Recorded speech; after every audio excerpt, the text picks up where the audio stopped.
Think so? All right.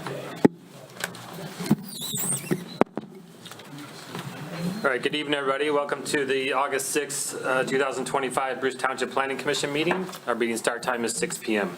Dana, would you call the roll, please? Yes. Rick Hagelstein. Here. Anne Marie Boyce. Here. David Vinson. Here. Daryl Blaylock. Here. Randy Barnett. Here. Randy Cant. Here. Jared Vinson. Here. All right, we have a quorum. Before we start the business part of our meeting, I ask you rise and join us in the Pledge of Allegiance. I pledge allegiance to the flag of the United States of America and to the republic for which it stands, one nation, under God, indivisible, with liberty and justice for all.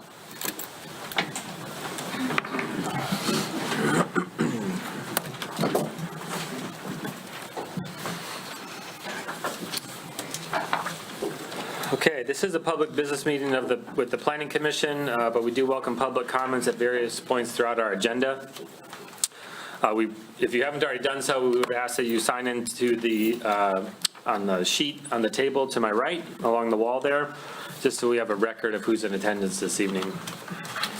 The Planning Commission is made up of 7 Bruce Township residents appointed by the board. In addition, we have a township employee, Dana Buchanan, who's the planning coordinator, and we also have Joe Tangari, who's a professional planner with Giffords Webster. During the public comments and public hearings, we would ask that you keep your comments to 3 minutes. When you come to the podium, please state your name and address so we have that for the record. And then we would ask that you address the commissioners and not anybody else in the audience, please. So with that, we thank you for your participation in the meeting this evening. All right, commissioners, next up on the agenda is the approval of the minutes from the July 9th PC meeting. Are there any amendments or modifications? I caught a typo, Dana. We both didn't get it. On page 5, in the middle where it says Planner Tangari went over his review, Yep. on the very bottom of that paragraph, Mr. Snyder, that were answered to the commissioners as in a apostrophe at the end of commissioners' satisfaction. Got it. I had one other small thing too. On page 4, third paragraph down, it says the contingencies are that require the ZBA's approval are. So I think we take that first are out. Yep.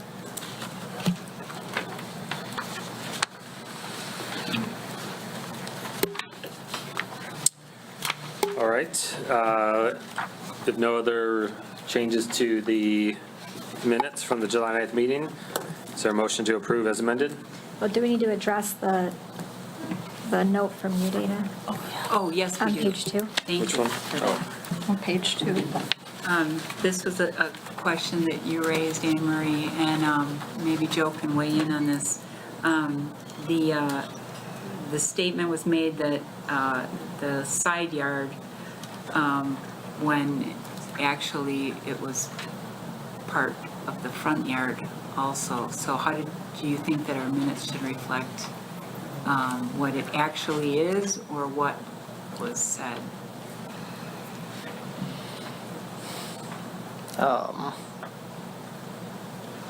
Is in the motion or This was, no. It's just in the discussion. just in the discussion? Yeah. Right, I think your memo said, I think the memo you gave us, I didn't bring it, I believe it said front yard.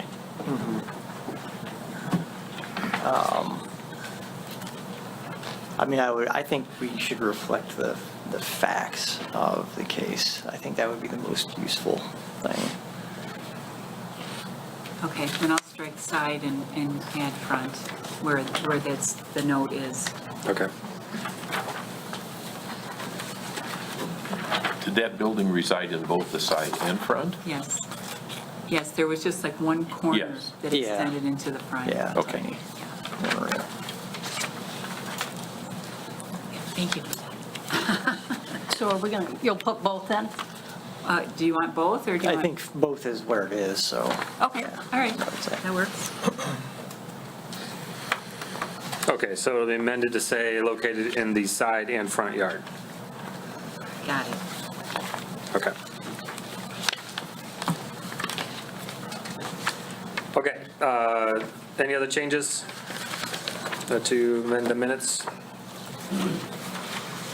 Hearing none, is there a motion to approve as amended? I'll make a motion. Motion by Commissioner Barnett, is there a second? Second? Seconded by Commissioner D. Vincent. All in favor, say aye. Aye. Any opposed, nay. Motion carries. Approval of the agenda for this evening. Commissioners, any changes that we need to make to the agenda? Hearing none, I would move to approve the agenda. Is there a second? Second. Seconded by Commissioner Boyce. All in favor, say aye. Aye. Any opposed, nay? Motion carries. That takes us to item 6 for this evening, which is our public comment. So this would be if you're here to address the commissioner and any general topics that you'd like to talk about, now would be the time to do so. If you are here for any of the public hearings, for the rezoning request at Gates or an SLU on Rapp Road, you can hold those comments till that time if you prefer.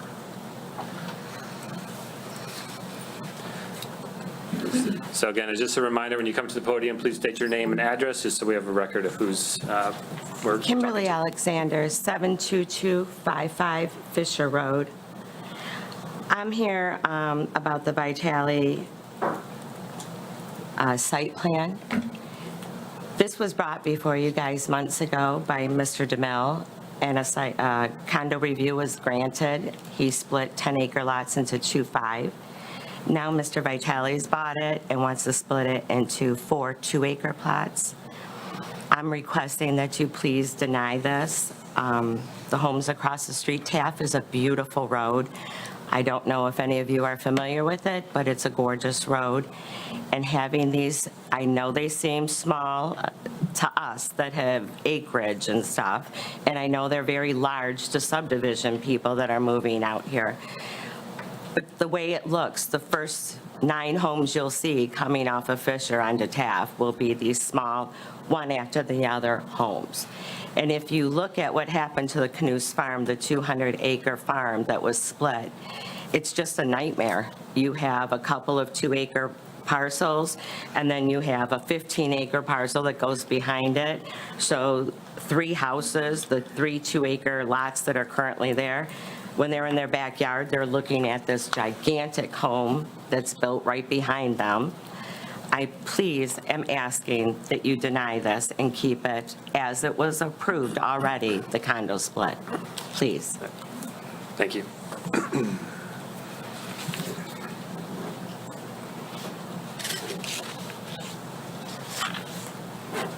Hello, I am Deborah McLeod. My address is 3456 Taft Road. And I want to speak on the same topic. And I mean, absolutely no disrespect, I'm suggesting this. So when a local government allows a builder to bypass previously established regulations or processes, it can set a precedent that could be referenced in future cases. This can make it more difficult for the government to deny similar requests from other builders in the future, as they may argue for equal treatment based on the prior approval. The impact on the rural community, I'm going to talk about for a second. Allowing further splits can significantly impact the rural character of our road and the community in general. Increased housing density, more splits means more lots, which typically leads to more homes and a higher population density, potentially moving away from the rural feel of our road and of Bruce Township in general. The strain on the infrastructure. Those of us who live on Taft Road have really been having a really rough time with every time the rain comes, now that we have these open lots and we've gotten rid of all of the alfalfa and all the things that grow along the edges and everything. All of the dirt has just been rushing down the road, washing out our driveways. The end of our driveways have big gaps to the road. They've had to keep backfilling the road. I just think that adding even more homes to our road is probably not a great idea. We're already fighting this change in drainage, and there's just nowhere for all this water to go. And then And this, the loss of the open space, can lead to fragmentation of the agricultural and natural aspect of our road in these rural areas. The unique qualities of our rural road, such as the open space, the natural feel, the way the homes are laid out on the south side of Taft versus how they've been laid out on the north side, I just think it would just make it even worse looking to have all of a sudden there's a bunch of houses all in a row, because it has not been laid out very well, just the nature of how they laid it out right now. And I just think that compared to the natural features and traditional lifestyle on that road, it would really diminish that. I just don't think that that's how we want to look in Bruce Township. I appreciate your time. Thank you. Thank you.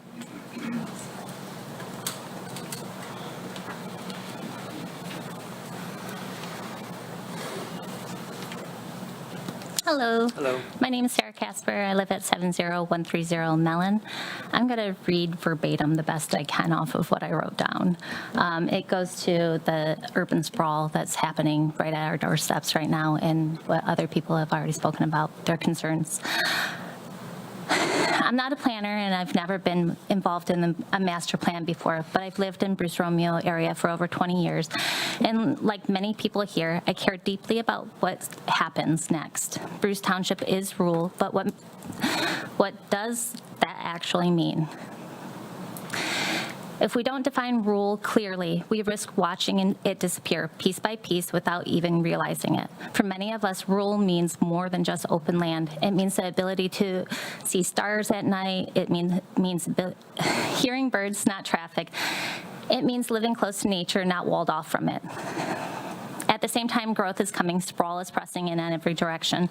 If we don't shape how Bruce grows, someone else will. This master plan is a chance to be intentional about how we grow and what we protect. That's why I believe Bruce Township should consider requiring at least 50% of land in new development to be preserved for farmland, habitat, trails, or natural open space. Preserved land is what will keep our identity rooted and our character intact. A practical way of doing this is cluster housing, grouping homes in one part of a parcel while leaving the rest permanently open. And we can go further, treat that preserved land like riparian zones with legal protection through land trusts or conservation easements, so it remains protected for our future generations. This isn't just about land use, it's about health, it's about culture, it's about belonging. Books like The Nature Fix or The Connection Cure show that what many of us already feel. Humans need access to green space. We thrive when we have beauty around us. When we're rooted in place, we feel connected to land, to people, to something lasting. That's what makes rural living powerful. And that's what's at risk if we don't act with care. Bruce brings something vital to our tri-community with Romeo and Washington. Romeo offering historic charm and culture, while Washington offers infrastructure and commodities. Bruce offers land, space that breathes and grounds the region. But to stay that way, we must define who we are. We build a plan that protects it. I may be new to this process, but I want to help. If there's a group or a role that I can support, I'm here and I'm ready. Let's grow wisely, protect what makes Bruce feel like Bruce, and let's make sure rule always means something here.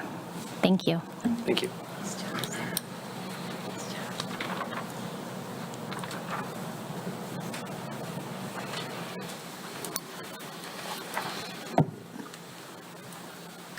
Tom Perry, 3838 Taft Road. I've been a resident out there for more than 20 years. The character of the road was established when I moved in. The 10-acre lots on the south side, all up and down the road, maybe 12, maybe 14 acres, and a nice farm on the north side. Now it's been changed to the point where there's 165-foot frontage lots in there already. You're looking to take and double the density of these remaining lots. That's a mistake. It's a horrible thing to do to the community. It's just, this isn't in keeping with anything that anyone says about this being a rural community. It's wrong. Don't do it. Thank you.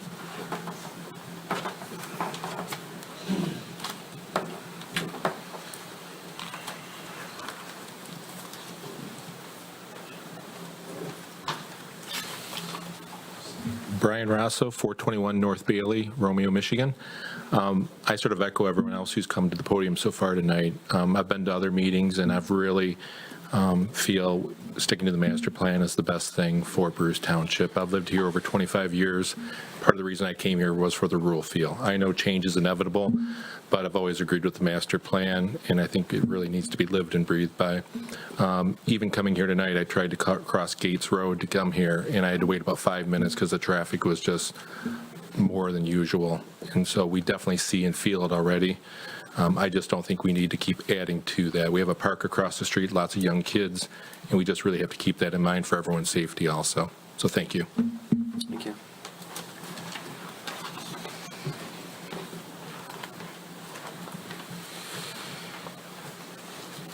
All right, anybody else for general public comment?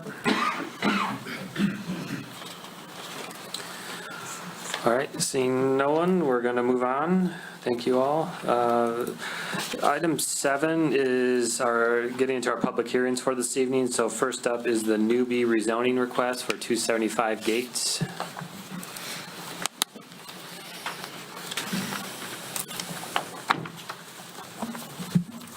Good evening. My name is Zoe Grenfell. I'm with Dalton and Tomich, located at 719 Griswold Street in Detroit.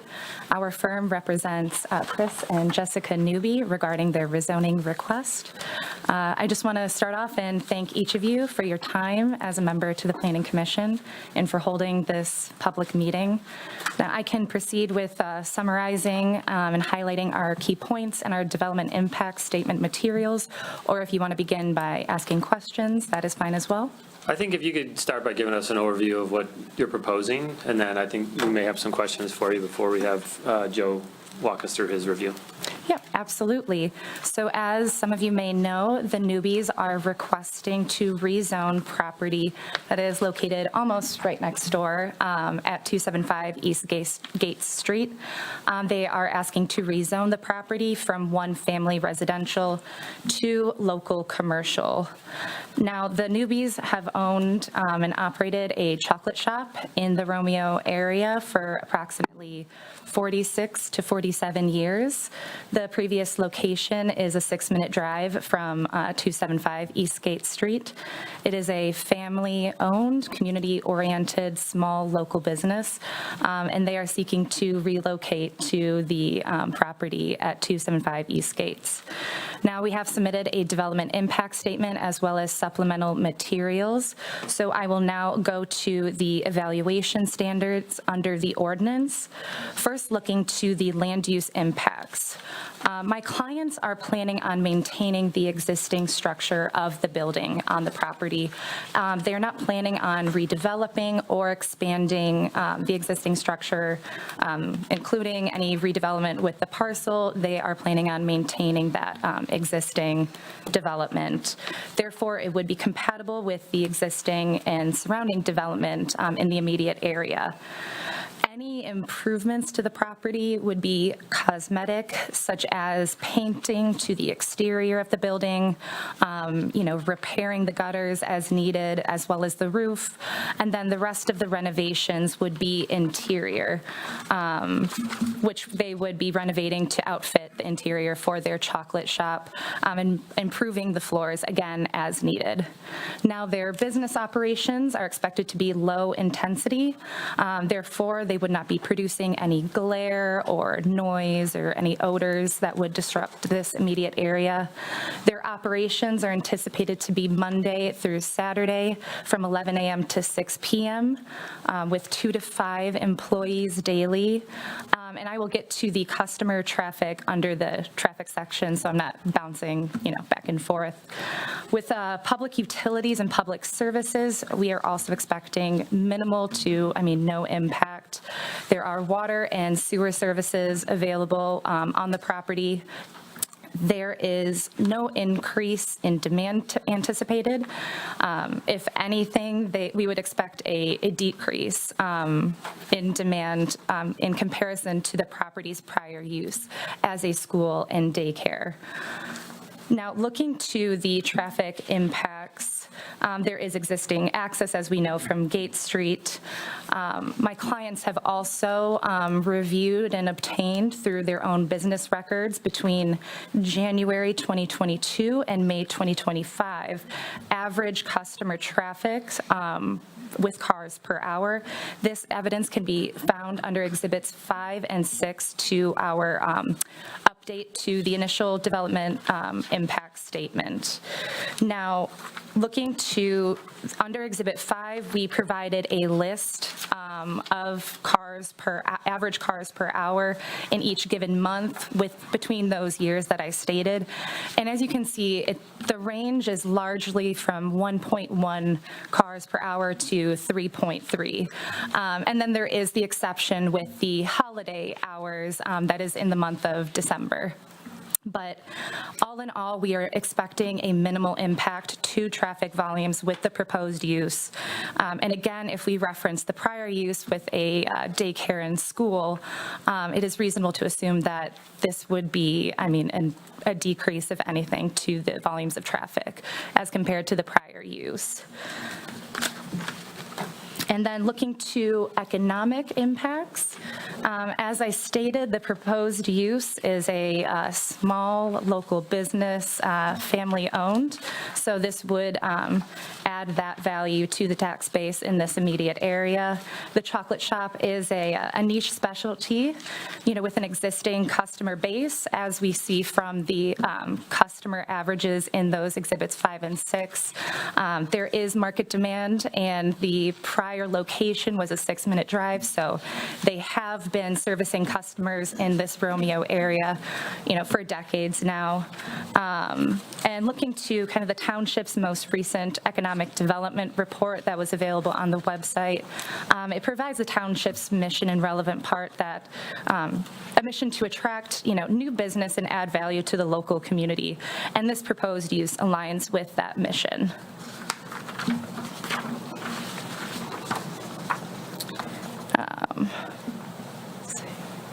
And we would also just kind of add that this proposed use does align with some of the master plan's goals. This is a master plan that is, the most recent version is from 2016.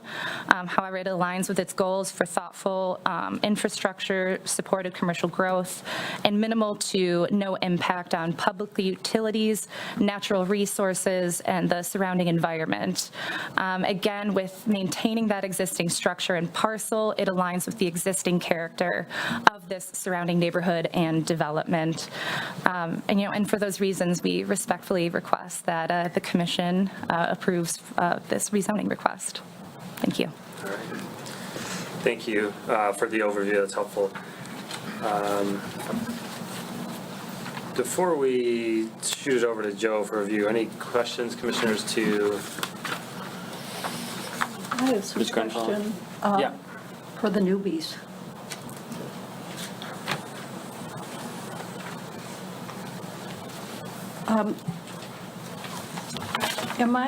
This concerns just your ongoing business, the chocolate shop. You've been at the Washington location for how many years? 20, I think? Yep, 20, and it was the ice cream saloon before that, in Romeo. It was the ice cream saloon before that in Romeo. Right, but in Washington, 20 years. Since 2000. Okay. We moved So there. longer than that, 25. Yeah, 25 years. 25? yes. Okay. And then, when I looked online at the leasing agent's information for the center where you were, it shows that your shop there was 2,000 square feet? Correct. Okay. Okay. So you're moving from one location to another locations that's 2.5 times the size on the ground floor only. Is your business plan to expand what you're doing? We, in the 2000s, Jessica Newby. In the 2,000 square feet, we had, I don't know how much for retail.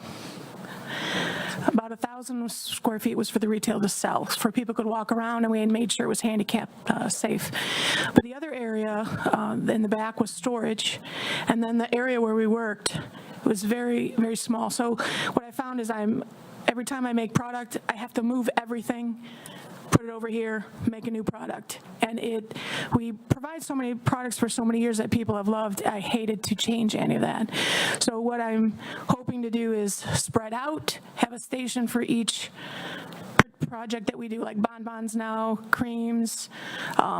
We have a couple, an enrober and it's with a really long cooling tunnel.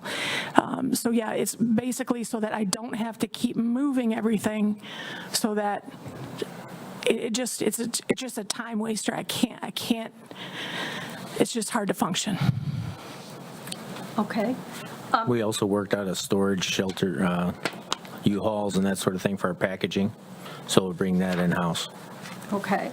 So when I looked at the plans that were submitted, it appeared to me that it's clear where you're putting the retail area and what I'll call the kitchen area. There's still 4,000 square feet of unused space on the first floor and 2,300 square feet on the second floor. What's going into that space? We're doing like podcasts and sort of to get a Facebook, and we're adding podcasts and things like that to increase our presence. A lot of the rooms, the other two rooms we have are full of equipment. We just have a lot of equipment where it was in 2 storage units before and 3, and now we've been able to move it into the same location. So our products are rotating, so I'm using different things sometimes. But a lot of it is packaging as well. When I get a package of 1 box of containers for cotton candy, let's say 50 containers, it's about this big. So I need that room for storage where things are safe and dry. So a lot of that is that part. The upstairs where we're using the audio podcasts, I have found that a lot of the candy companies who are my friends in the U.S., social media has been a real big help. So we're making a little TV studio up there where we can record some things, candy, and podcasts, just to get people involved. One of the ways to make it more fun, we're very family friendly. We love kids, we love families, and we love showing off making candy. It's a very scientific thing. We also, I like to teach kids how candy and confections and chocolate work. So I like to, just like to make sure that we have the ability to show off some of the candy as well with video, and with the ability for the kids to come and see what we're doing.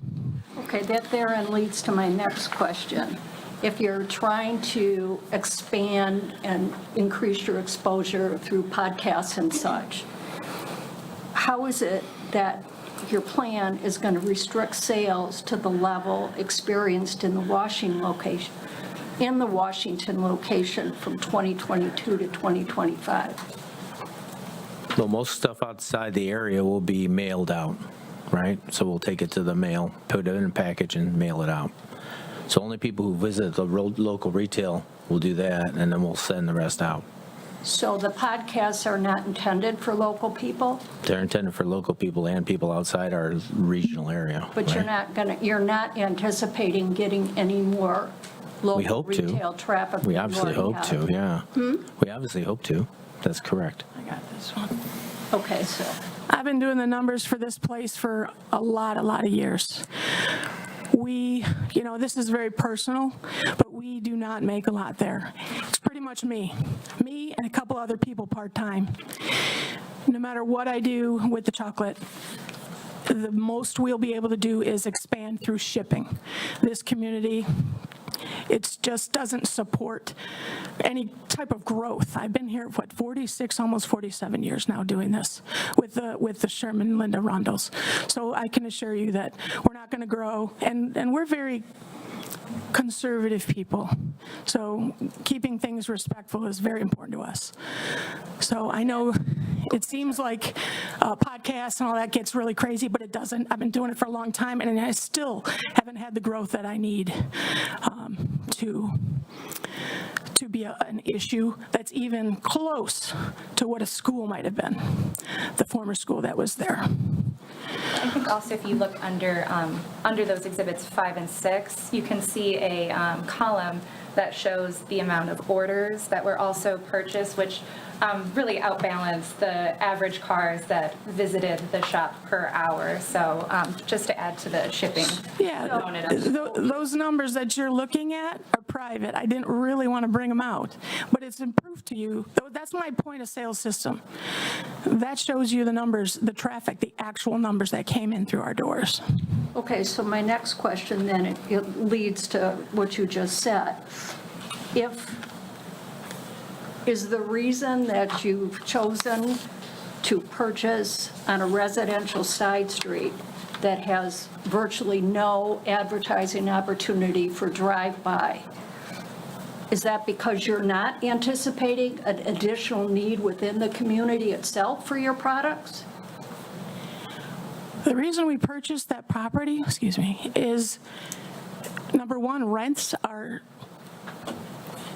crazy expensive in any strip malls. Ours there was incredible, okay?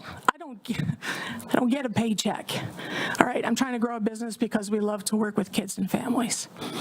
I think. Also, the storage and the space is just more efficient as well for the shop, as they kind of described earlier. I can understand your fear of it getting crazy and growing, but we needed a place where we actually owned it and we could actually start building some assets and paying things off. I can't, if I own the building, it's a better asset for us. If I'm continually renting from someone, they're taking all my money, and I need to reinvest that to at least get a paycheck. The last question I have, just so I understand, how does this operation here locally relate to your new location on your website? It shows you opening Canterbury Village. Yeah, we opened Canterbury Village actually after the last meeting to keep going in the business so that we can keep going. What we do is we supply it from here. That's what I thought. Yep. So you're using this as Sure. a production facility? Yeah. Okay. That's the end of my questions, Jared. Okay. I have a couple as well. Yeah, go for it. Do you plan on having any indoor seating in the retail area? No. And then other than That doesn't mean I wouldn't have a group of kids come in and I do demonstrations, but I don't have, according to the health department, everything we've done in the past, I don't plan on doing any seating. But you do plan on doing like demonstrations, classes, events, things like that? Yes, families and kids love it. And then you said your hours were Monday through Saturday, 11 to 6? Yes. We do family-friendly hours. Would those hours expand at all for these events or demonstrations? Holidays, we spend a few more days. Peach Festival weekend, we like to be open, but it's not unreasonable. We generally don't like to work on Sundays, but we will for a holiday. But yeah, the hours will not be intrusive on the neighborhood at all. It's not something we see. Okay, and then besides the chocolates and candies that you make, would you plan on selling anything else?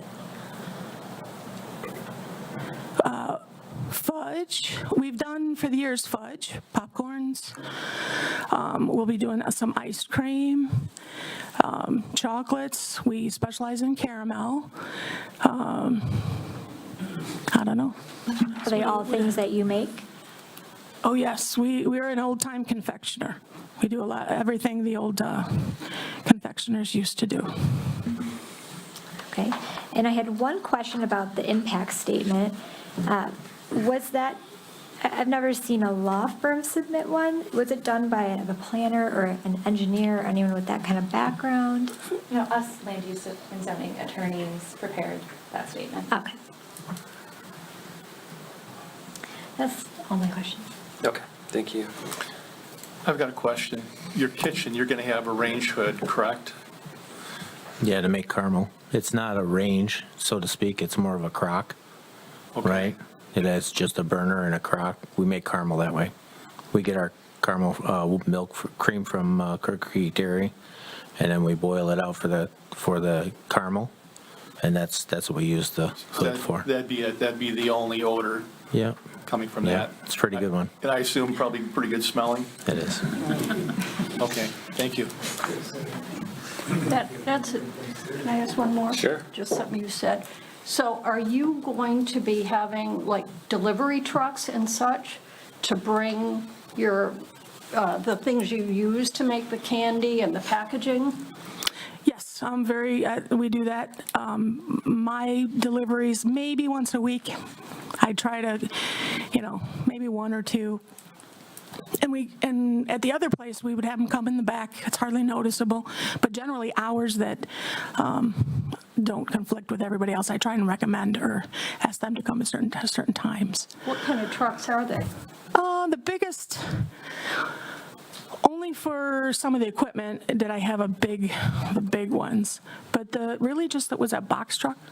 So, Yeah, usually it's a one pallet, right? We make confections. We don't make like very big piece of equipment.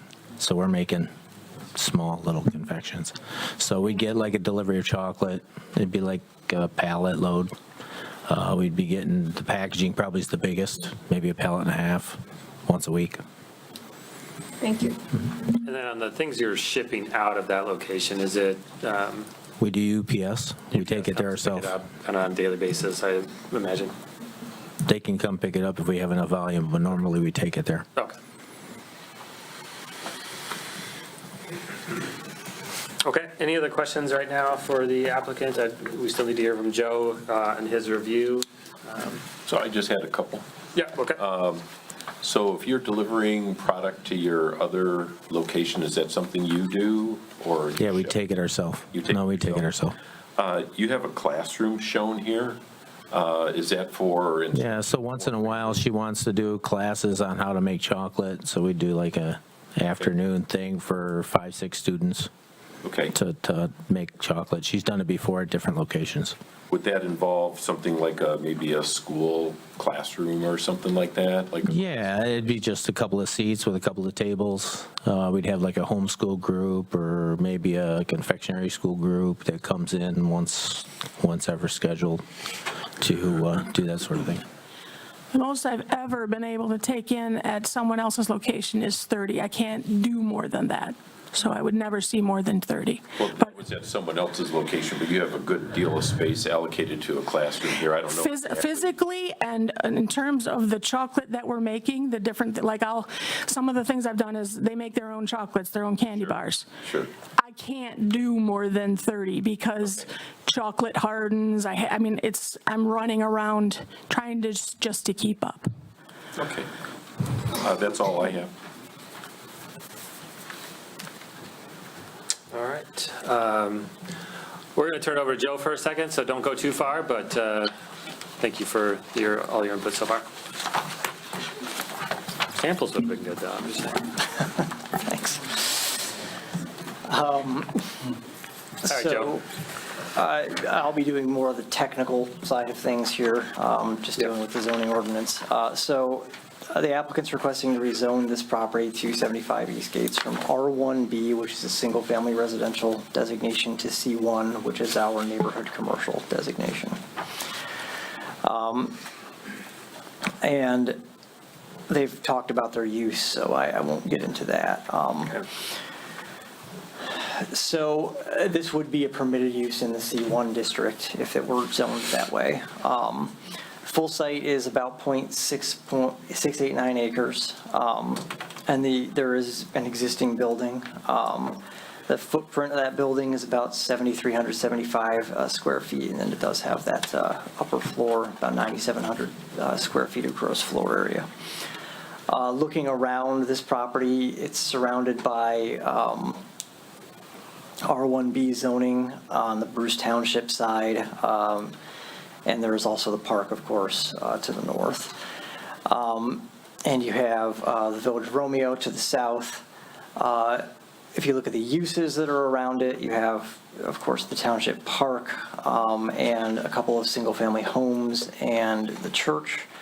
And then on the south side, there are single-family homes. There is a photography studio, one lot in on the street to the south in Romeo.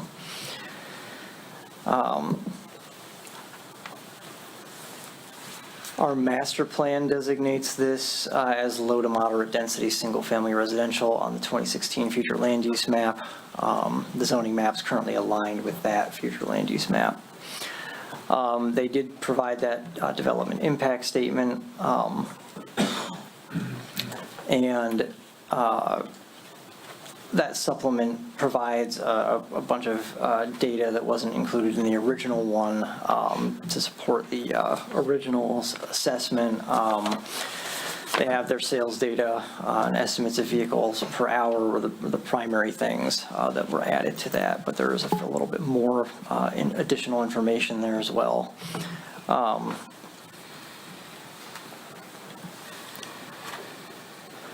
And per the supplement, they were expecting an average of 1 to 11 customers per day at the property, although that does seem to be exclusive of the classes and things that were discussed. So we have a list of questions that we ask every time we consider a proposed amendment to the zoning map, and that is in the letter that I provided. So the first one is the proposed zoning consistent with the master plan? So generally, we would consider the current R1B zoning to be reflective of the future land use map. The Planning Commission may consider whether a proposed district would constitute a reasonable alternative to the future land use map. What impact would the requested zoning have on public services and utilities and natural features? So looking at the whole C1 district, because the request is for C1 zoning, so they're talking about one specific use, but there are other uses permitted in the C1 district. You have uses that would be more intense and uses that would be less intense, so there's a variety there. The immediate effect on natural features would be minimal, just due to the fact that the site's already built out, and the applicant's proposing to use the building and site mostly as is. A future owner might choose to redevelop the site with a different building, of course, but this applicant is proposing to reuse it mostly as is. Has the applicant provided evidence that the property cannot be developed or used as zoned? Not as such. Is the proposed zoning district and potential land uses compatible with surrounding uses? So the property abuts single-family homes to the east and west, as well as homes to the south across East Gate Street. There are some scattered non-residential uses in the corridor, such as the Township Hall and the Harvest Fellowship Church.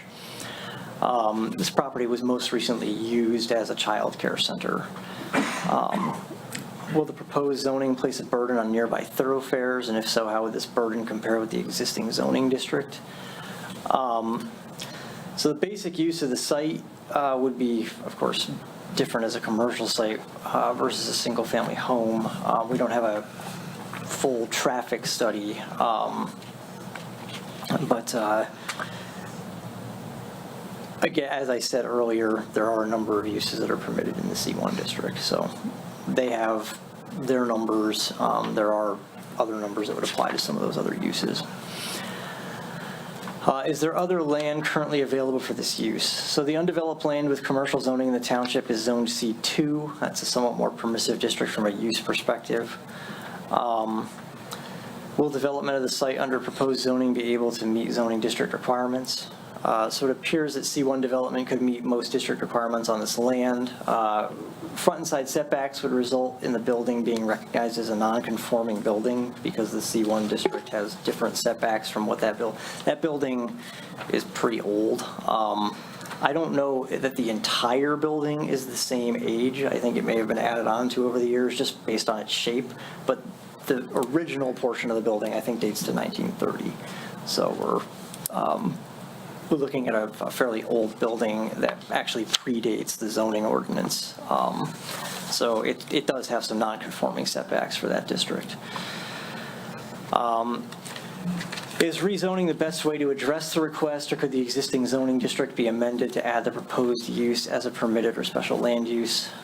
In general, a bakery or similar establishment, which is what this would be classified as if it was C1, is not in line with the intent of the single-family zoning district, so adding that use to that district wouldn't really be a way to handle this. Has there been a change in circumstances and conditions since the adoption of the master plan that would support the proposed change? This area hasn't changed a great deal. Of course, the use of this building has ceased, so it's an empty building at the moment. And then would granting the request result in the creation of an unplanned spot zone? So you look at 3 other questions there. Is the rezoning request consistent with the master plan for the area? Is the proposed zoning district a logical extension of an existing zoning district in the area? And would approving the request grant a special benefit to a property owner or developer? So you're looking at consistency with the master plan. In general, the designation of the property as C1 isn't going to extend another zoning district in the area. Property was most recently used for a non-residential use. The quarter's other non-residential uses are quasi-public or public. Previous use wasn't retail, it was a child care center. I did provide you with the list of permitted uses in the R1B district. It also has the setbacks and things there, and then also the list of permitted uses in the C1 district. And the list of standards there for like setbacks and building heights and such. A little bit about some of the background on this property too. As I said, the building goes back a long way. The township didn't actually adopt zoning ordinance until the 1960s, so this building had been there for a long time before that. And then the 1973, I think, was when our first full comprehensive zoning ordinance was actually adopted. This property had a commercial use at that point. It's had a number of uses over the years. It was the school, as has been mentioned. It was the child care center, as has been mentioned. It's had a couple of commercial uses as well. It's the only commercial property in the township that hasn't been on M53 or Van Dyke really ever. And it was rezoned from C2 to R1B back in 2004. So it's been zoned R1B for 21 years at this point.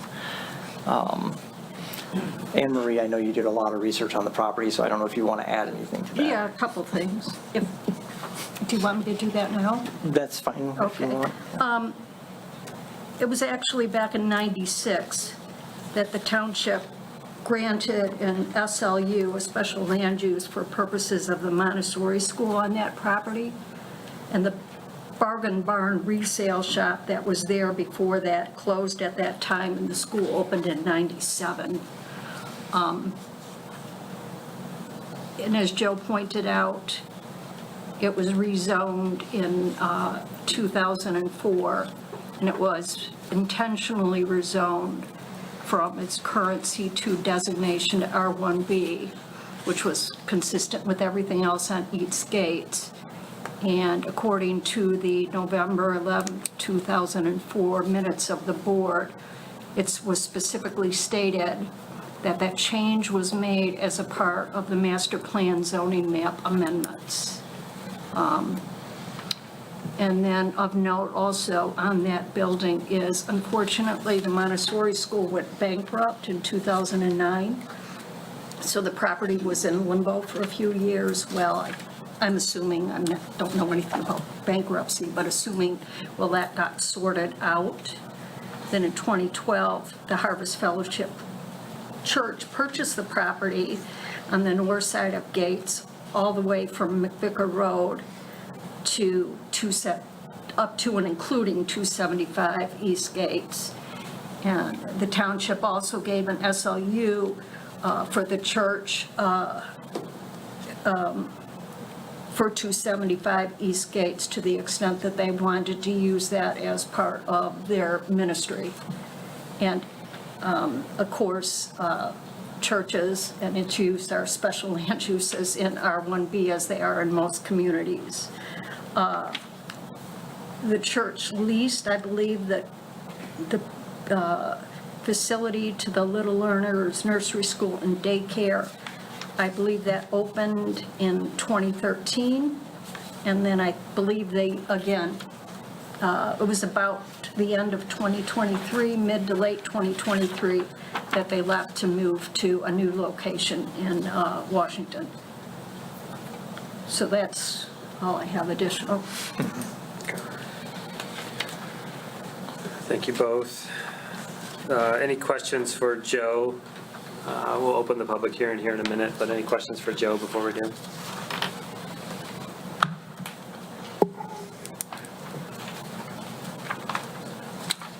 All right, so we're going to open the public hearing. This will be an opportunity for anybody here in the audience that would like to speak on behalf of this particular review or rezoning request.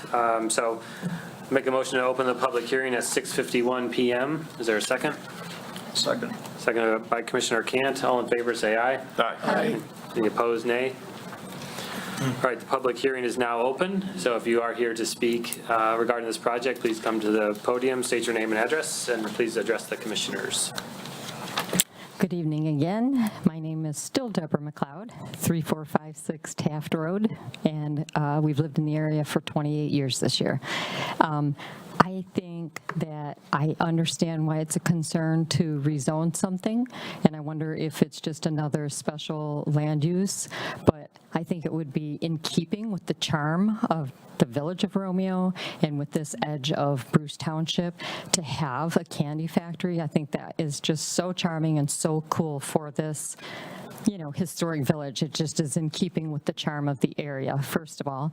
And secondly, I think there was a little bit of confusion there about the growth of the business versus foot traffic.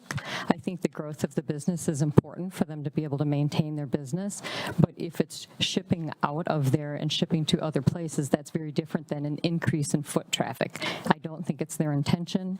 I don't think that that would make sense because it would be difficult for them to keep up with. I think the foot traffic would be the same. And really the increase in business is stuff that's being shipped out. And I just think the trade-off to have an old-fashioned confectionery in the village is a great draw. And when they talk about podcasts and advertising, what a cool thing to have at Thanksgiving, to have at Christmas, anything that draws business into downtown village of Romeo and the Bruce area, I think is good for everybody. As somebody who has a business in town, I've been having a business in Romeo for about the last 10 years. I moved it here from Shelby Township. We need more traffic in town to help those businesses, and that's kind of a cool thing around the holidays that I think might bring in some extra people, some extra folks, because when it was out of town, I didn't even know it was there. And then I met Jessica and found out that it was out there, and when she said she was moving here, I was thrilled. I think that'd be really good for the area. Thank you. All right, thank you. Hello, my name is Sarah Casper, 70130 Mellon. I live right there. Bruce Township Hall is sandwiched between the business that you guys are talking about and my home. And knowing what kind of traffic comes through the parks with soccer fields and all of that jazz and people walking through, I think that this business would benefit our community so much, just for the pure sake of if I weren't living right here and I'm going to a soccer game and my other kid who's not playing soccer needs a break or whatever, it is so nice to say, you know what, in a little bit, we're going to walk over here and grab a snack because you did so well today and like celebrate. And it being that there's nothing for Bruce that we could just walk to on a whim that is Bruce. Like, get a snack, have some family time, go to the park. It's all right there. Like, this would be such a fantastic asset, and I would really like the smell of caramel in my backyard. And honestly, Julia's chocolates, they did our whole wedding. Like, it was fantastic. We had little boxes of chocolates. They packaged everything up into a nice little cooler box. We had 300 people, and the box was this big. Like, really, the storage that comes from creating art is needed, and it's usually, that's the space that you need storage, what you need space for is creating and then storing. What you're using it for is not necessarily for people coming in and filling the space. You're using it because you have projects everywhere. You need to be able to sprawl out. So needing that kind of space for something as intricate and messy as chocolate, totally understandable. And please let this come to our community. I would love that. Just as literally a neighbor that would be dealing with a new business coming into their backyard. Be fantastic. Thank you. Thank you.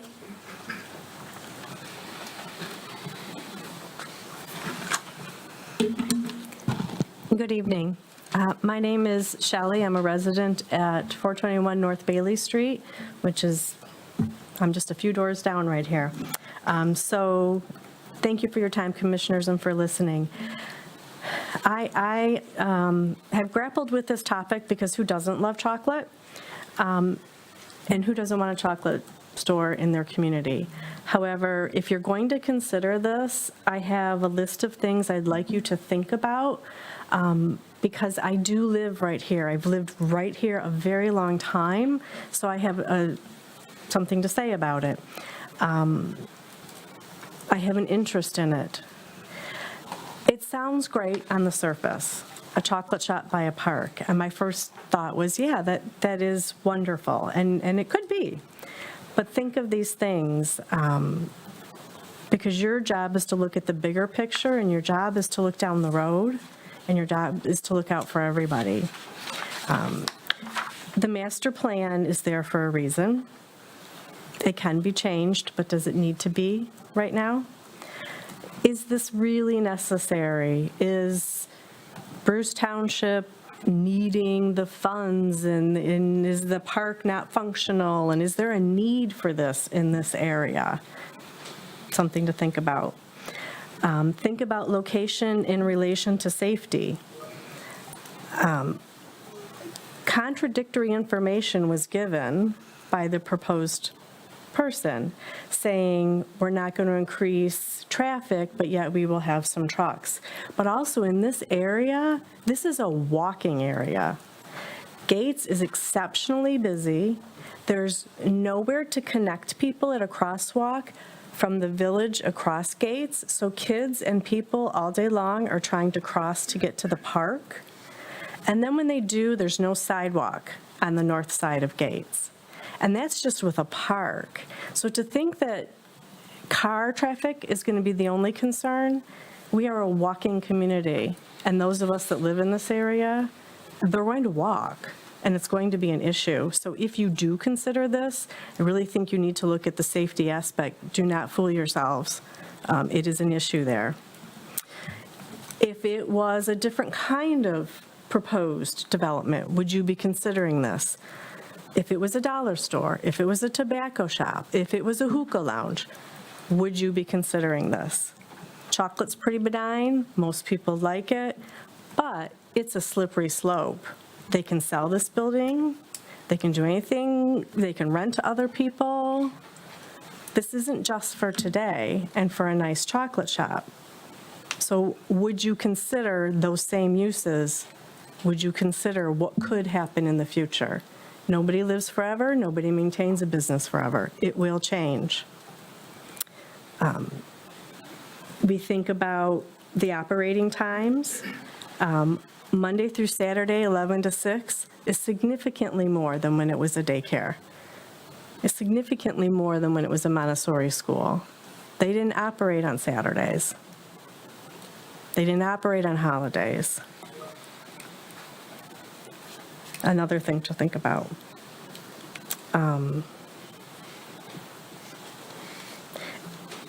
It's the more I listened tonight, the more it started to unravel, and I think you need to hear that and realize that it's not exactly what's being presented, and that's not a bad thing. It's just the reality. There will be shipping trucks back and forth. I can tell you every day, I kid you not, every day, Amazon and FedEx are stopped on Gates to deliver packages all around here, and they stop in the road because they have the right to do that. it's going to create other issues like that. The more I heard tonight, the more I was like, yeah, I don't know about this. You're peeling away the layers of an onion, and you're getting more and more information, and some of it's contradictory. So I really hope that you listen carefully and take it seriously, because I do live right there, and so do a lot of children. I'd love the smell of chocolate, but I don't know if this is the best use and the best idea. It's a slippery slope, so please be careful. Thank you. Thank you.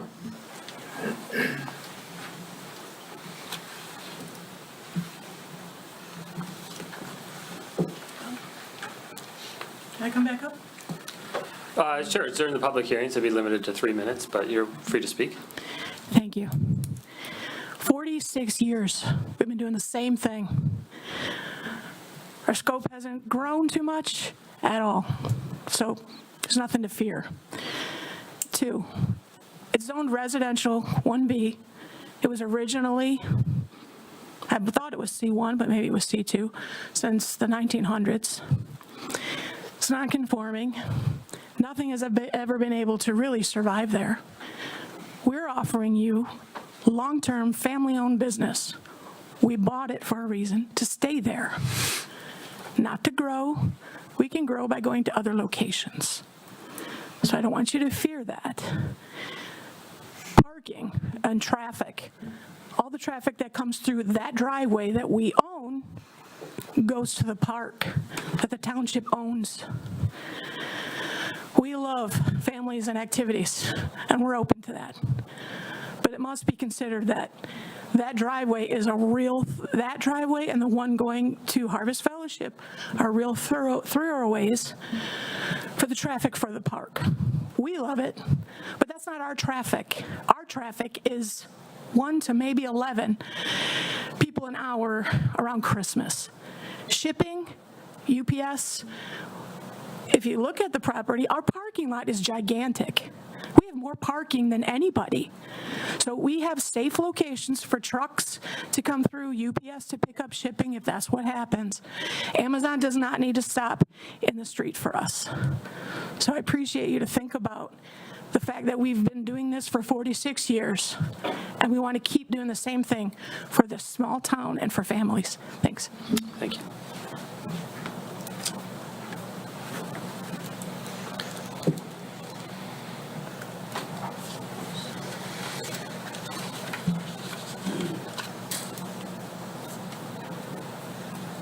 Hi, my name's Michelle Dyer. I live at 1160 Glenview. I lived in Romeo. I grew up here for 20 years. And I can tell you, as a kid who would ride their bike into town and get ice cream, this is a place that you can do that. When we talk about foot traffic, I think it's going to be literal for foot traffic, not the cars that are going to make a difference. And as people have mentioned that are in the community, this is a walking community. So why would you not have a place that you could walk and then give back to the community and build this and to get more tax revenue and those types of things that you can just have without having more cars and anything that will really disrupt the area. And you already have a park where there's soccer games going on every weekend. That's a huge advantage just to be able to go over there and to grab something and not have to drive your car somewhere else to go get. They're already there. So it's not going to really make a big difference as far as the cars and the vehicles coming through. I think it's going to be a lot of people walking and being like, oh, we can go get ice cream right here. Also, I think the type of business does matter. I think that's why you are considering it, because this community is for this type of business. It's family owned, it's family oriented. If it was a different place, like a hookah lounge or something, I don't think you would consider this. I don't think that would fit the rural area that it is. And it sounds like it's been, I don't know planning, but it sounds like it's been rezoned previously. So if it ever got to that point, then maybe the community can step up and say, look, we want it rezoned at that point. But for this, the building's vacant right now. It's listed as residential, but if you look at it, that's not a residential building. It is a commercial building. So they're not looking to change it. Someone would have to come in if it's going to stay as a residential area and really change that look of that place right now. And that's going to disrupt the community more than what it's doing right now. Thank you. Thank you.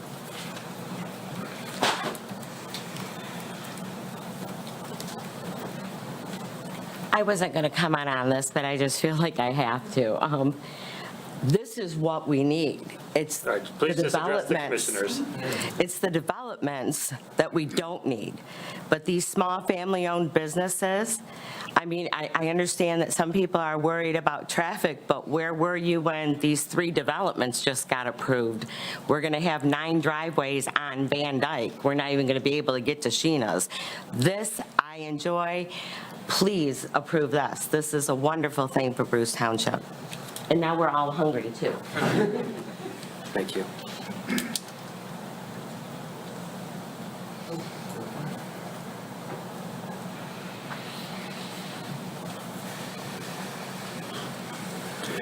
Hi, my name is Jacob Newby. I realize I'm a little bit biased in this. I live on 285 East Gates.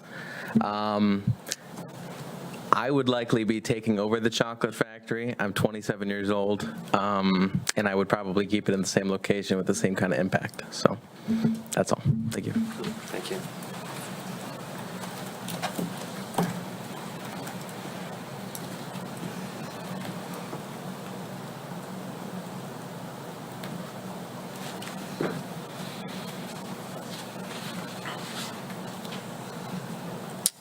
All right, anybody else would like to speak on the rezoning request for 275 East Gates? All right, seeing no one, I would move to close the public hearing at 7:06 PM. Is there a second? Second. Seconded by Commissioner Hagelstein. All in favor, say aye. Aye. Any opposed, nay? All right, back to the commissioners. So we've had a chance to hear from the applicant. We've had a chance to hear from Joe and from the community. So what our thoughts, where do we stand on this request? I got it. Excuse me, I got a point of clarification to share. Okay. If this were approved for rezoning to C1 under permitted uses, well, first off, this is a non-conditional rezoning request. That's correct. So, under permitted uses under C1, which includes restaurants, excluding fast food restaurants, indoor retail establishments under 10,000 square feet, and personal service establishments under 5,000 square feet. My biggest concern is restaurants, and I speak from an experienced background. My family business was restaurant business, and Mr. Newby did share that the range hood that's planned for use will be for just heating up caramel.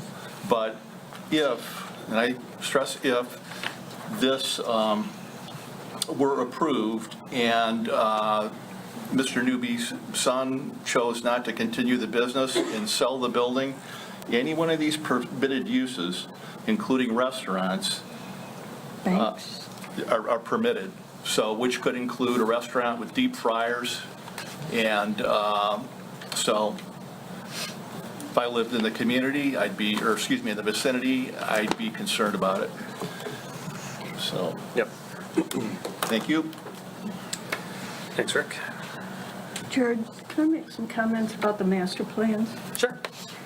Does it, I assume, pertains to this request? Yes. Okay. Yes, sorry.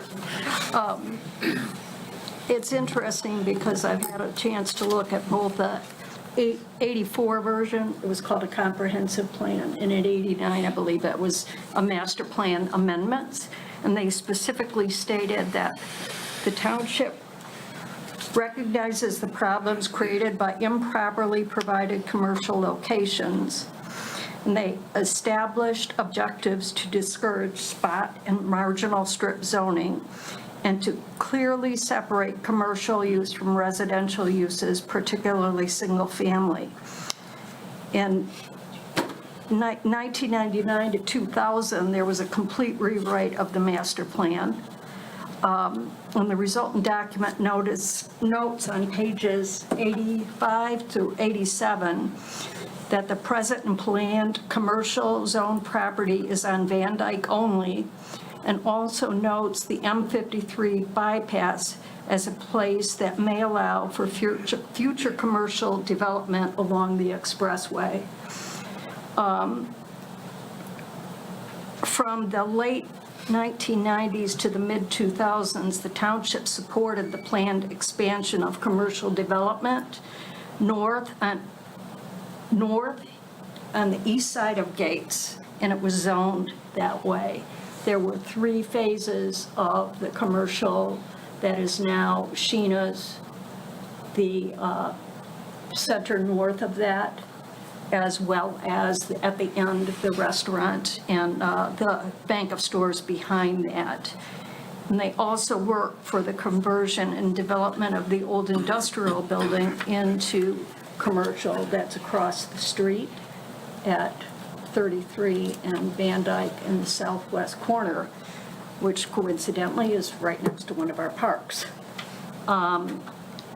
The current master plan that's been in place since 2009, and I'm not just talking about the broad goals to begin with, but specifically with respect to commercial, it notes that future commercial property is planned for 33 Mile and the M53 bypass, which is at the roundabout, in addition to what's already on Van Dyke proper. And it speaks to the possibility of future commercial nodes to be added along Van Dyke when market demand may indicate a need. It notes also that primary retail operations are outside of the township to the south, and also that would include the village of Romeo for local type businesses, which is 1/2 mile away.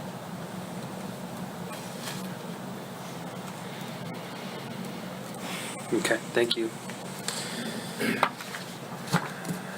Other comments, commissioners? I'll make a quick comment. Okay. I see a lot of upside with this property. Whenever it comes to rezoning, we really want to be cautious of what we're doing. We want to keep our rural feel. We hear that from residents all the time. This property is not rezoning for, we're not turning a cornfield into 50 homes. It's one structure, it's not even changing. It's just a relabeling. The property is in 2004 was put back to R1B, but it's never been used as R1B. So to bring this in, it seems to fit very well. Even the people in the audience who are very, very much against urban sprawl are for this. So I see a lot of upside. The walkability, I think, is fantastic. But there's one thing, and Commissioner Hagelstein said the same thing, it's the legacy. This all sounds good today. It sounds fantastic. And with your track record, this could go on for generations. But we have to err on the side of what if it doesn't. So it's the unconditional that's going to be a sticking point for myself. I think the business model, I think it's great for the community feel. I think it's wonderful. I'm real hard pressed to go with the unconditional. It just is too much unknowns. Like I said, even with your track record being as good as it is, that's tough. That was just my little comment from the floor. Daryl, with regard to one of your points, schools and daycares are a special land use in R1B. Correct, yes. But Right, it's with so special land use. It has been. I guess what I'm trying to say is, Well, schools is listed as a permitted use. yeah. Oh, that's right. So, I guess what I'm trying to say is we're not going to turn this into a single-family home. I don't see people looking to buy this property to put a single-family home there. there's single-family homes on both sides of it. It's the way it's shaped, the size, the location, it wouldn't be, again, if, just from a realtor standpoint, it wouldn't be a very marketable property for that use. I think this use is more marketable, but it's the unconditional that kind of gets me stuck. Right, I don't think we've approved an unconditional rezoning yet, right? I don't believe so. Not for decades. In an extension towards those comments, that, again, if approved, this would potentially set a precedent, especially for everything east of the Township Hall to the Harvest Church property. So we could see similar unconditional rezoning requests for those properties as well. For what it's worth, in the past, I'm speaking of over on Westgates now, there were a couple moves to put commercial in on Westgates, and they were not looked at favorably in one of the old houses. Also, at the very corner of Westgates and Van Dyke, where Hillside Sub is, there was also a proposal to put commercial there on Gate Street, and that was denied.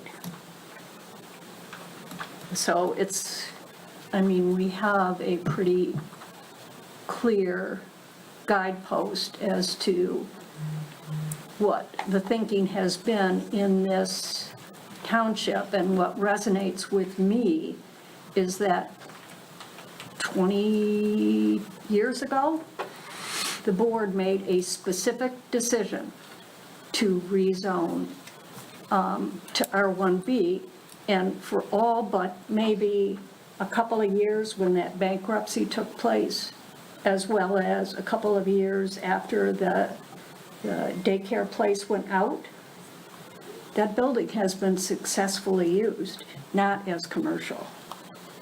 So I personally place a lot of weight on that decision that was made as part of master plan amendments. It was not anything that anybody was requesting. The property owner at that time did not request it. It was township initiated, which to me is, it speaks loudly. I guess I have a hard time distinguishing, I mean, I'd be saying not in commercial use, but I guess I think of as a daycare as a commercial for-profit business. So is the private school. Right. So I guess I'm struggling, like, how is this that different than what's already been there? Dana, does that have to do with size, as I recall? Do you know offhand, daycares of a certain, that are limited to a certain number of children do fall into R1B, but once you go over a certain amount, it has to be? I'm not aware of that. Do you know of that, of anything about this? Yeah, so daycare homes have a kind of a hierarchy of where they have to be permitted. This was more of a daycare center. It wasn't a daycare home, so I think it qualifies as a different use category. Still had to be licensed and everything. But that falls under, it would be considered a different use under Michigan law for the purposes of zoning. But yeah, certain sizes of daycare home under Michigan law do have to be permitted in single-family zoning. I think it's less than 7 kids. Jared, to your point that you were just making about, you know, you feel that the daycare was commercial in nature, which is certainly legitimate. A daycare is nothing like a retail operation, and it's also nothing like the other things that could simply go right in there if it's rezoned. Banks, credit unions, a dollar store. That was with the unconditional. I think we all have an issue with what they're proposing. I think that would be great for the community. It's the unknown. Right. That Yeah. that hangs me up. I'm with you, and I don't disagree with you, Anne Marie. I think where I struggle a little bit is like when I look at the permitted uses either directly or through SLU on R1B, I mean, private or public college, group daycare, places of worship. I mean, all these things I think would generate as much or similar traffic potentially than what we're, For the compared to the candy shop, I agree. Correct. Yeah, I'm with the other commissioners on the unconditional request, I think is a hard thing to get through because although I believe the applicants and their plans, granting this request, it could turn around tomorrow and sell it to somebody else to redevelopment and to whatever is allowed in C1 zoning. So the Planning Commission cannot require conditions. That's only for the applicant to provide. But I think an unconditional request feels like it's going to be a hard sell from what we're hearing, just due to the nature of it. Plans can change tomorrow, and there's nothing the township could do about it because the decision would have been made. And it would set precedents too for other people to do unconditional rezonings. Yeah. So I would just, I agree with Daryl. This property is very unique. It's surrounded by Township Hall, church, park behind it. I'm with Daryl. I don't understand how this gets redeveloped into truly like a home site. It's going to have a parking lot in the rear of it no matter what you do.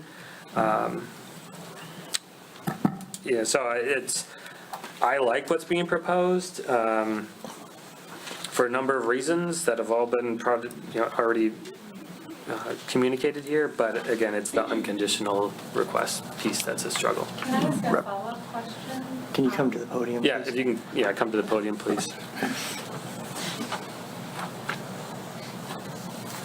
So it seems like the sticking point of contention is the unconditional factor. If we were to amend the request and provide some stipulations or conditions, could we do that with the commission? I think we would be open to that, yes. Okay. Thank you.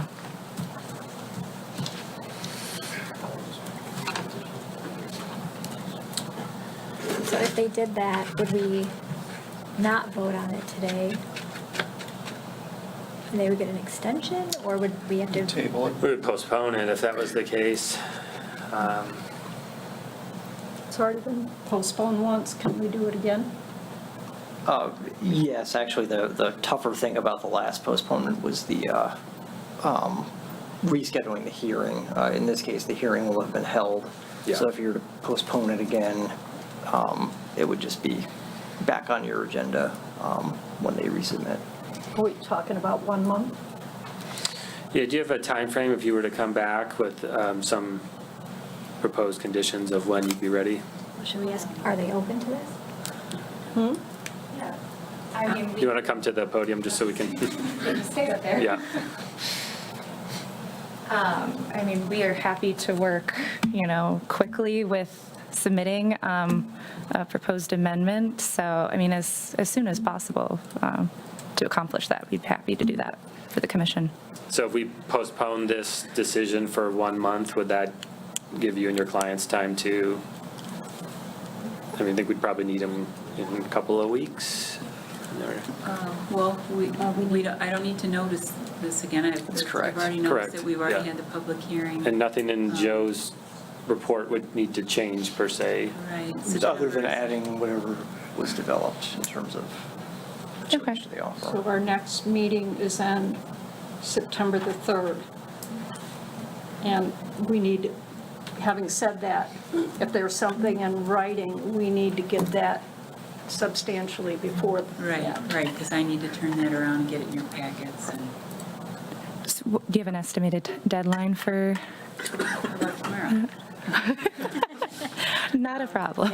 I would say the 20th or 21st is probably when you're going to want to Okay. have that, so that there's some time to assess it and. That's Right, fine. because Yeah. we've also got a holiday in there. when I'm assuming you get an extra day for the holiday. Yeah, I think Labor Day. Yeah, Labor Day would be the Monday. I mean, yeah, we could certainly, do by like August 21st. Now procedurally, over the next month, we cannot communicate with you unless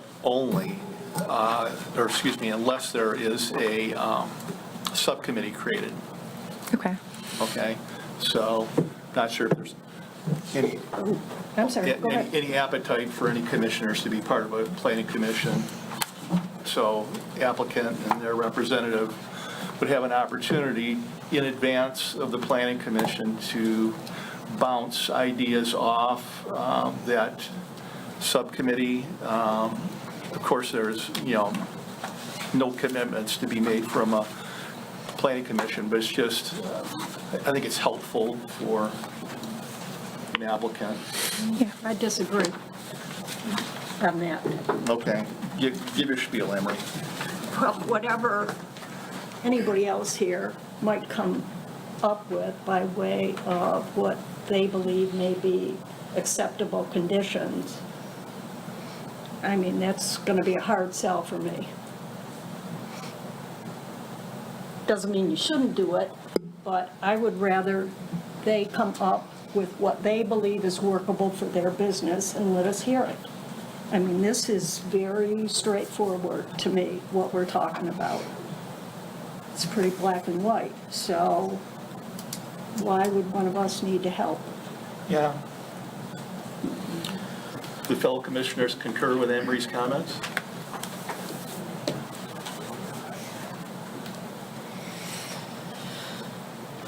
I can see both sides. It doesn't. I'm sorry? I can see both sides either way. Well, we've done it in the past. I guess, does the applicant find the potential use of communicating with a subcommittee of value? I would have to, discuss with my clients, but if that is an option, I mean, we do want to work as much as possible with the commission to make this a workable use for the property. So Here's what we'll do. If there are people interested in being on a subcommittee for this, we can form that, and whether you take advantage of that or not is up to you. Okay. Okay, before we go forward with that, I need a point of clarification from Joe. Alternatively, if there's no subcommittee, the applicant and their representative can only communicate with the township supervisor. Is that correct? Township staff, yeah. Okay. Yeah, so they can talk to Dana. Talk to Dana all they want. Just no PC members. So, I mean, Got it. you're not blocked out. Got it. Thank you. Would that also include the principal planner? Yes, I would count as an extension of township staff. Okay. Does that work? That may be a more direct route. Okay. Thank you. Appreciate it. Thank you. We need a motion to postpone? We do.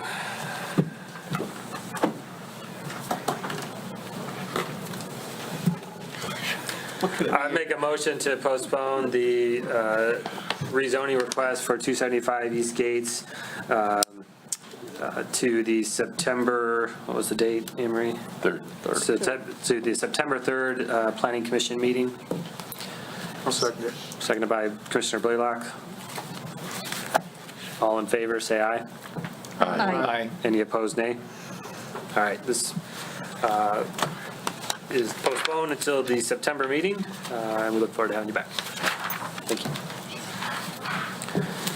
All right, item 7B on the agenda is the special land use request for 5200 Rapp Road. All right. Good evening. My name is Dave Maley, 5200 Rapp Road. And Amanda Wozniak. All right, so if you can maybe just kind of give us an overview. We got your information, but maybe just for the commission's sake, explain to us what the nature of your special land use request is about. First off, I hope you don't judge me from my paperwork. If it looks amateur, it is. So we're just looking to build a garage at our property at 5200 Rapp Road. We have so we're backed up to the Lake Nolan, and we have very little clear area back there, and it's a downward slope from the back of our house directly to the lake. So there's really not a good place behind the house to make a garage. So we don't want to build it in front of the house or ask for that. So I'm trying to get it off to the side, opposed to our, the attached garage that we currently have. Okay. So it's kind of the situation where we really don't have a good spot to put it. Okay. That makes sense. Commissioners, any questions for the applicants before we turn it over to Joe for his review? I have one. Okay. Will you be able to see the new garage from the road? No, ma'am. Thank you. Hundreds of yards. Yeah, we're about 750 feet back from Rapp Road, and A lot we're of behind. trees. Yeah, we're All behind trees about all 4 around. acres of trees with a curved driveway, so you can't. There's no direct line of sight to the property. Okay. I drove by there, and there's no way, you can't see it. I kind of assumed that from the overpass. Yeah. And we've got the letters tonight, I believe, at our table from Each of our neighbors wrote a letter that they are fine, on each side. North and south Yeah. of us both. Yeah. And if And they're memory long-term residents. If memory serves me correct, we allowed a side yard accessory building for your neighbor immediately to the north. Correct. Yes. So this is very similar to, anyway, I'm jumping the gun on Joe here, sorry, Joe. Any other questions for the applicants? All right, we're going to have Joe give us his review. Probably saw that from the last review, so hold tight, and we'll maybe back to you in a minute. Yeah. Okay. Sure. So yes, this is a 7.4 acre site. It's located near the end, but not quite at the end of Rapp Road. There's one additional lot to the north at the end of Rapp Road. And as Commissioner Hagelstein noted, there is actually a side yard accessory structure on that site that was approved by this board and the Township Board.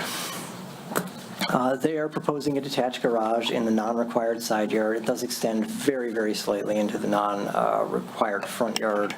And special land use approval is required to place the proposed building there. Site's zoned R1. All surrounding properties are zoned R1. Everything is a single-family home, and of course the lake is to the rear of this property, and across the lake is more homes. At present, the site has no accessory buildings or structures. The minimum setback requirements of the R1 district are 75, 50, and 15. That's front, rear, and side, respectively, and they have 730, 128, and 17, respectively. So accessory buildings are supposed to be set back a minimum of 12 feet from another building, and this is 30 feet from the closest point of the principal building, so that standard is met. In the R1 district, accessory buildings are supposed to be set back a minimum of 10 feet from any side or rear lot line. This one is 17 feet from the, it says west there, but it's north side property line. I was looking at the paper sideways when I wrote the paragraph, so it is the north side property line. This standard is met, as is the minimum side setback of the district, so they're actually further from the property line than a principal structure would have to be. One accessory building would be permitted on a lot this size, actually it's two, and this would be the only such building on the lot. Accessory buildings shall generally be located in the rear yard, but due to elevations of the property and nature buffer requirements, the proposed building is located in the side yard, extending slightly into the front yard with a front setback of 730 feet. The maximum total accessory building square footage on a lot between 5 and 10 acres is 2,720 square feet. This building is 24 by 50, which is 1,200 square feet. So they're under the size that is permitted on a lot of this size.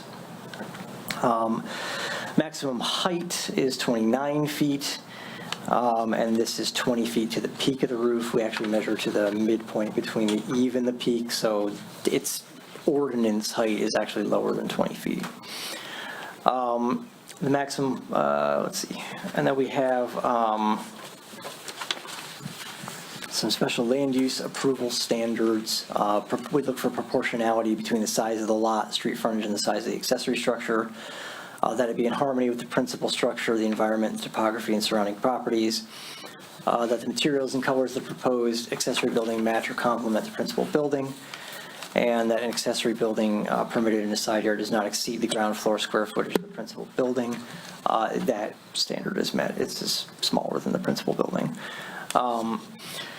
The applicant does note that the building will be color matched to the house. We didn't have specifics on the final building materials. There was an or statement in there where they listed the building materials, so we'll want to get them to clarify that tonight. This does require special land use approval because it's located in a non-required side yard projecting slightly into non-required front yard. As with any special land use approval under our ordinance, you will make a recommendation to the Township Board, and the Township Board will make the final decision. And that's it for my review. If you have any questions, I'm happy to answer them. All right, thank you, Joe. Any questions for Joe in the review that's in front of you?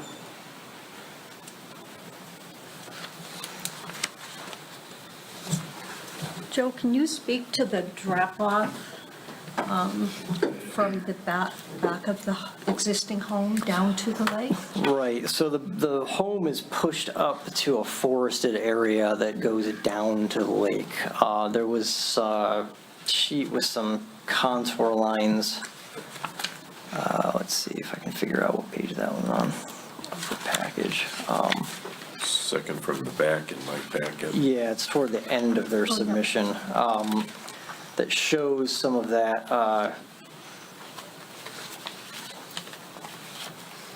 change in grade. In fact, when you look at the photograph of the front of the house, you can also see some of that change in grade where you get to the right side of the house as you're facing it and things start to go down a lot.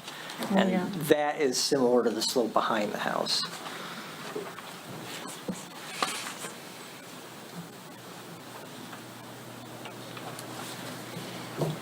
And as noted earlier, the front of the lot is forested as well.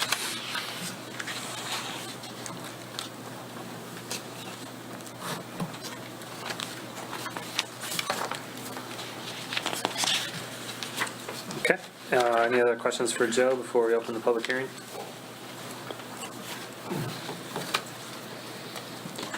Need a motion to do so? I'll make the motion to open the public hearing. Motion by Commissioner Barnett to open the public hearing at 7:36 PM. Is there a second? I'll second. Seconded by Commissioner Cant. All in favor, say aye. Aye. Any opposed, nay? All right, the public hearing is open for the SLU request for 5200 Rapp Road. Is anybody here to speak regarding this project?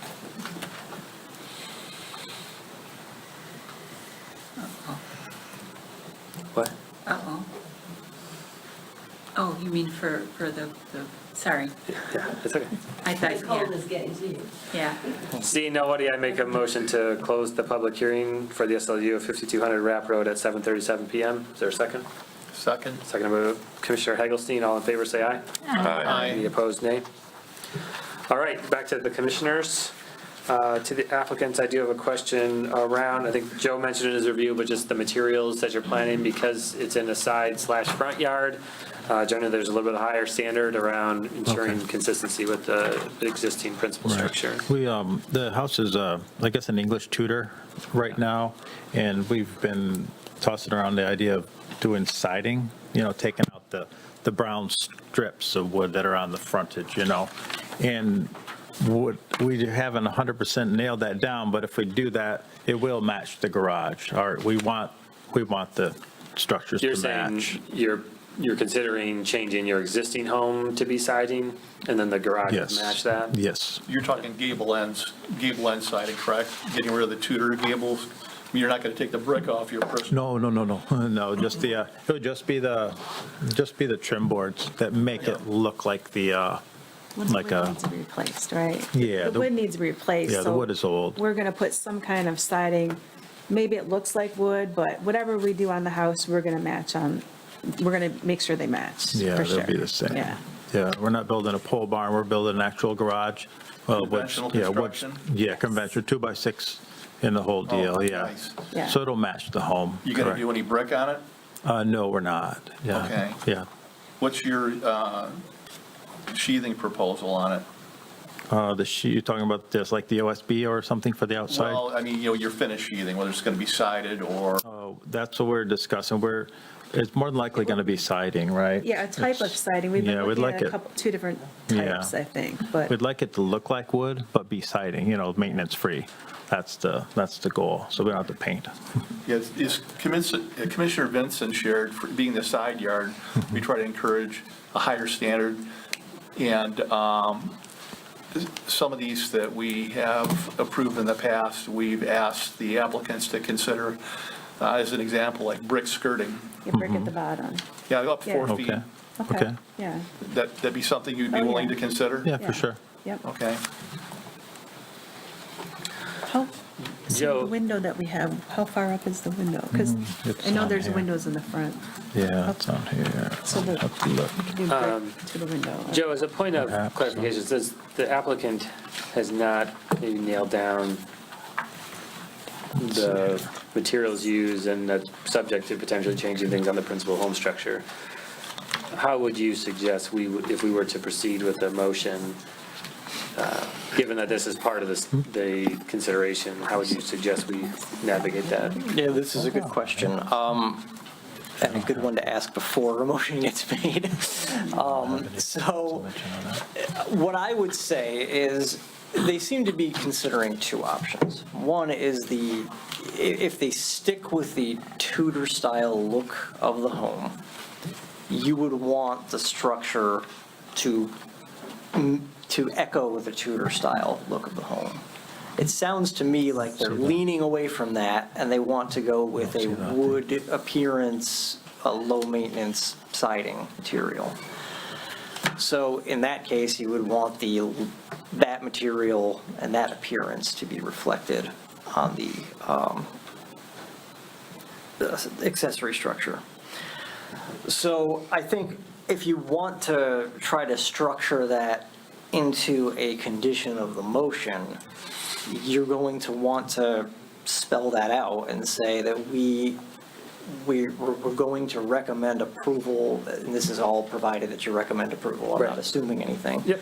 But you're going to want to say something along the lines of, we recommend approval to the Township Board, subject to the materials of the accessory structure matching the finished materials of the home, and if the home remains a Tudor style, then we're going to expect the accessory structure to be Tudor style, and if the home goes to a different siding style, then we're going to expect that to be reflected on the accessory structure. So I think you probably want to get all of it in there.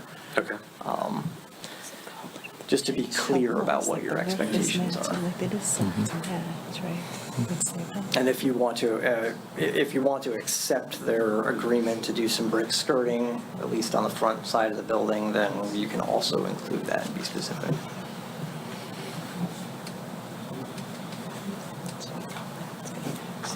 Okay.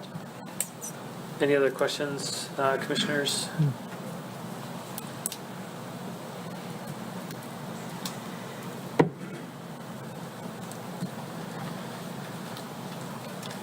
No questions? My only thing, you talk about brick front, nobody's going to see this. But if they do put brick, I wouldn't put like a height, like 4 foot. I would say maybe just like, you were talking about windows on the front. Yeah. Brick to the bottom of the windows. And then just for aesthetic purposes. I think the higher visibility is across the lake, isn't it? There's like a bunch of trees there. Yeah, You probably can't see it. You're not going to see it. No, Pretty they much. can't see it either. We're blocked No. on both sides. Yeah. No, we try to make the look of it to match our current garage, the way, I guess, the Yeah. slope of the roof and the windows, like, the look of it is gonna match the garage that's currently attached to the house. Yeah, and the materials, yeah, we do wanna match. Yeah, we're putting a hip roof on it as well to match the hip roof on the house. Same design windows, like we have casement windows on it. Yeah. These will be the exact same windows that match the garage. So when you look at it, they will be the same. I mean, that's always been our goal, just in our own head, like, that's why we're building the garage versus a pole barn. We do want it to be the same, and they will be. Okay. Well, I'll go ahead and make a motion, and then commissioners, you can comment or tell me what you think about it. I would make a recommendation to the board to approve the SLU request for a side yard, front yard accessory building at 5200 Rapp Road. Due to the following reasons. One, the proposed structure will be unvisible from both the front road and the rear yard. Two, the topography hardship that's created by the location of the house is where it's situated on the property. Three is the support from surrounding neighbors. And four is the principal structure is within the proposed limits for accessory buildings on a lot this size. And five would be, so those are the four conditions, or those are the four reasons. I would say this is conditioned upon the materials and colors of the proposed accessory building match and or complement the existing home structure. If the home stays a Tudor style, we would require that the proposed accessory building match that in similar characteristics. If the home is renovated to be more of siding exterior, that the proposed accessory building also match the siding materials and color. That's the motion. Second that. Motion by Jay Vincent, seconded by Commissioner Cant. Any discussions on the motion? Dana, would you call the roll, please? Yes. Barnett? Yes. Blaylock? Yes. Cant? Yes. D. Vincent? Yes. Boyce? Yes. Hagelstein? Yes. J. Vincent? Yes. Motion is approved. So this is a recommendation to the Township Board. They'll meet in 2 weeks, and they will have the final say. Okay, So we will see you then. awesome. Thank you. We appreciate your time. Thank you. Thank you. Thank you. Thank you, Dana. Sure. Come back here. 7:46, we're going to take a 5-minute 6 and 9. break. All in favor? Aye. Aye. There we go. Okay. We'll be back in 5 minutes. On Wednesday, 2 weeks from today. Awesome. Okay, 6 o'clock again. Okay, great. Thank you, Dana. Appreciate it. Awesome. Thank you, guys. Jared, you beat me to it. I actually had a motion prepared today.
Yeah. Oh, we did pretty good, 6 minutes.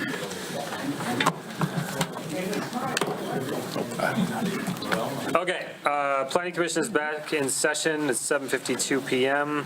Moving on the agenda, we're on to item 8A, which is the Vitale Christina's Crossing site plan review at 4061 Taft Road. Is anyone here from that proposal?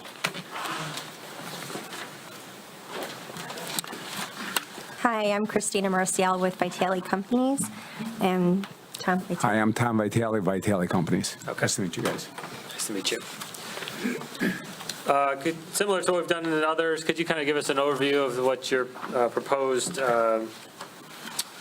development is? And then we'll turn it over to Joe for his review.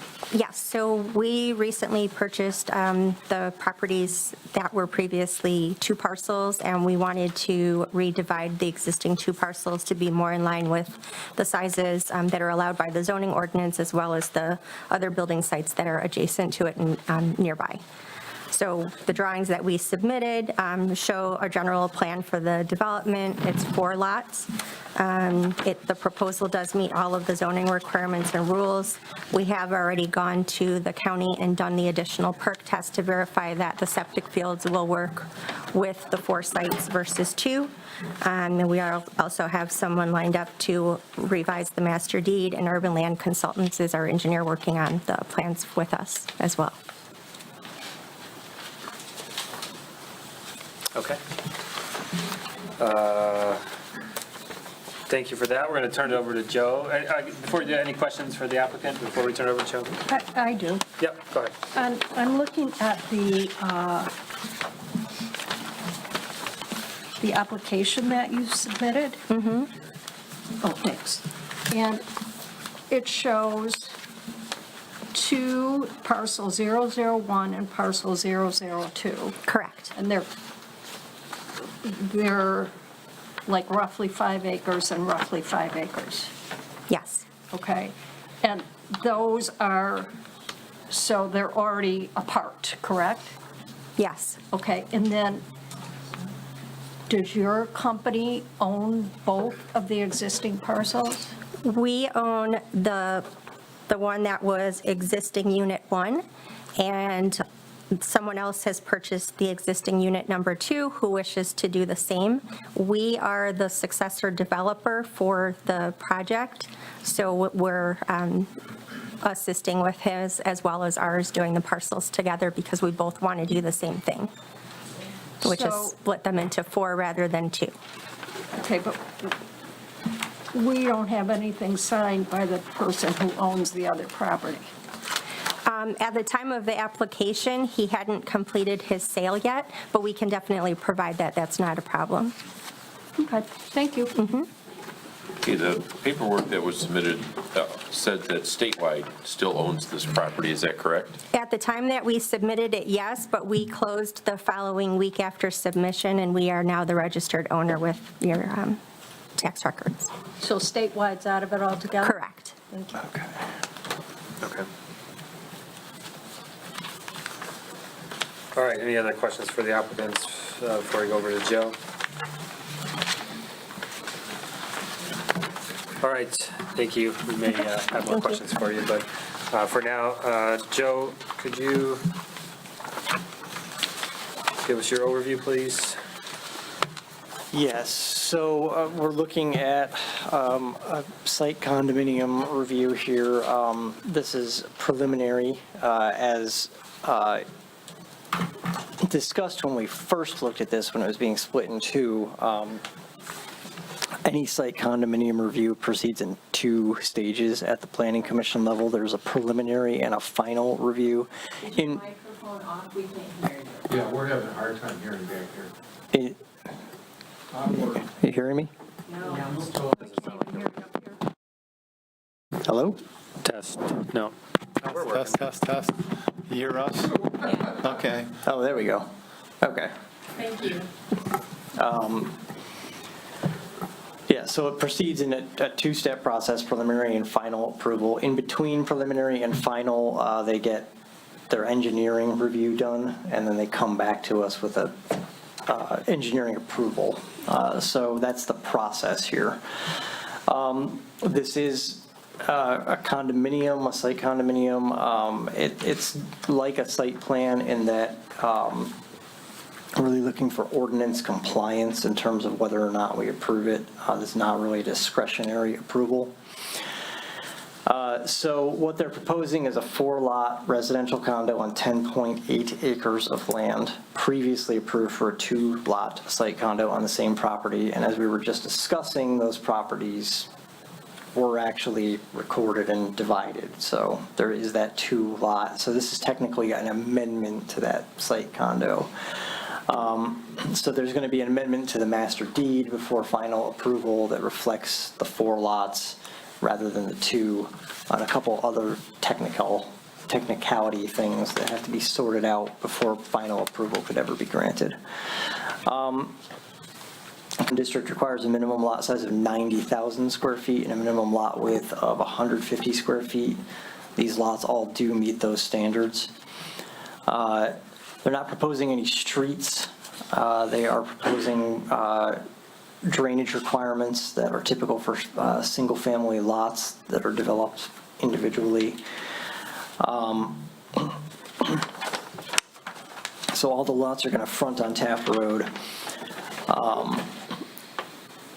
As with the initial approval here of a site condominium, we did discuss the requirement to provide sidewalks or alternatively to pay into the township sidewalk fund. And the original condo opted to pay into the fund. This one will as well. There are no sidewalks to connect to in the area.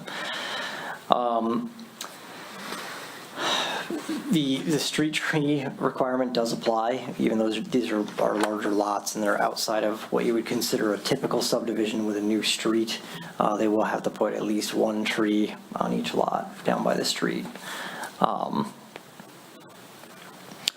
And then there was an engineering letter provided with some comments. One was that they wanted just a note on the plan as to whether or not there are any regulated wetlands on the plan. That determination didn't seem to be anywhere on the plan, so they wanted to see that. Otherwise, they provided the required information for preliminary site condominium approval per item 9 there in my letter. And again, it's preliminary approval, and they would need to come back for final approval after getting through engineering. Preliminary approval is with this board, too. You're not recommending to the township board. Okay.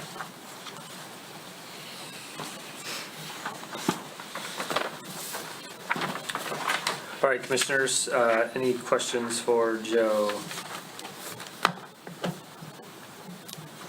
Joe, are we negating what was already done, or are we amending what was already done? It's more of an amendment than a negation. All the boundaries that are interior to this are going to change. There was only 1 before. There are going to be 3 now.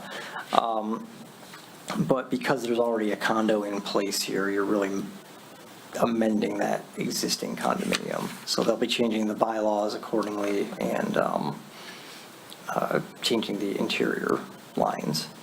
And then I probably don't have this right, but I'm seeming to remember something last fall when we approved the original preliminary, that the splits were maxed out. Yeah, conventional splits on the property were maxed out, which is why they did a site condominium. Right. So the site condominium circumvents that, and I do remember you telling us now Yes, that's that correct. it was legal, Yes, we actually ran that by the attorney. and we have no choice. That's correct. Okay.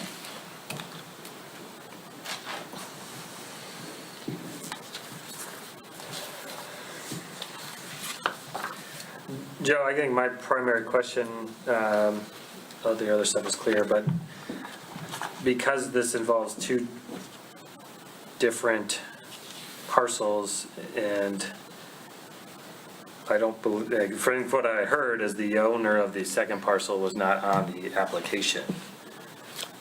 How does that impact whatever we do? Could we only approve half of it? Well, you can't really approve half of it. You're either approving all of it or none of it. And we do need to see that other signature from that other property owner. So that may actually be a cause for postponement tonight. We want to see that other signature. This is no longer in single ownership. So we have to make sure that we're not approving something that another property owner might then object to. So their signature on an application would be proof that they are part of the application. Correct. Yeah, that's my concern as well. Would it be helpful to actually, I mean, still postpone and work with it, but would it be helpful to have an actual application that takes off statewide as the shown owner? I think if you're going to get the other person's signature, you need to have an updated application that shows the signatures of the current owners, because the sale wasn't completed when the original application was made. That was the owner when the original application was made. Now there's two owners. Neither of them are statewide. We need an updated application with both of those. So that would be New owners. one application for each parcel. It would be two actions rather than one. It's still one action. They both have to sign the application, essentially. They can both sign the same application. Got it. Joe, is there any legal way to prevent this split and construction from happening on 5-acre or 2-acre parcels? I am not an attorney, so this is not legal advice. To my knowledge, no. We can approach the township attorney again and confirm that. But to my knowledge, no. It is a compliant site condominium, and therefore it must be approved. So if the attorney affirms your thinking there, the only way to prevent this from happening continuously would be to somehow find the basis for rezoning everything from R1 to RS? Or could we change the minimum parcel size in that zone? That is something that you could consider. The thing about doing that is you would probably make a lot of properties in that area non-conforming if you were to do that. So that's what you're weighing, is you have a lot of properties that are currently conforming that would no longer be conforming if you, say, raise the size to 5 acres or something. So that might ultimately be constraining for some of the people who live in that area who have less than that. But that would be what you were weighing. That would really be your only avenue, would be to have a larger required lot size. Right. So it would be somewhere between 2 and 5 acres, which is the next. Could we create a new zone and anything that's doesn't have development on it be part of that with different requirements so we don't have non-conforming properties? Potentially. That would require some planning, of course. I mean, we'd probably have to fold that into a master plan update, but yes, potentially. But I feel like we're getting a little off topic. We have a application in front of us, and none of that is going to change. That's also correct, yes. So I just want to be clear about what statutes we're dealing with and why we're saying that we can't say no to this. So you have the Zoning Enabling Act, the Michigan Zoning Enabling Act, and then you have the Condominium Act. And between those two, we can't say that you can't develop with a condominium, and we can't say that a use that's otherwise legal is entirely prohibited in the township. So those are the two state-level rules that we're dealing with when we say that. So could there have been a condition put on the original statewide Well, again, I don't know why we're going down this. It's not applicable to the decision we need to make, so. All right, I'll talk to you about it offline, Joe. So Joe, if we were to decide to postpone this so the application can be corrected, would you have an opportunity to converse with the township attorney again? Yes.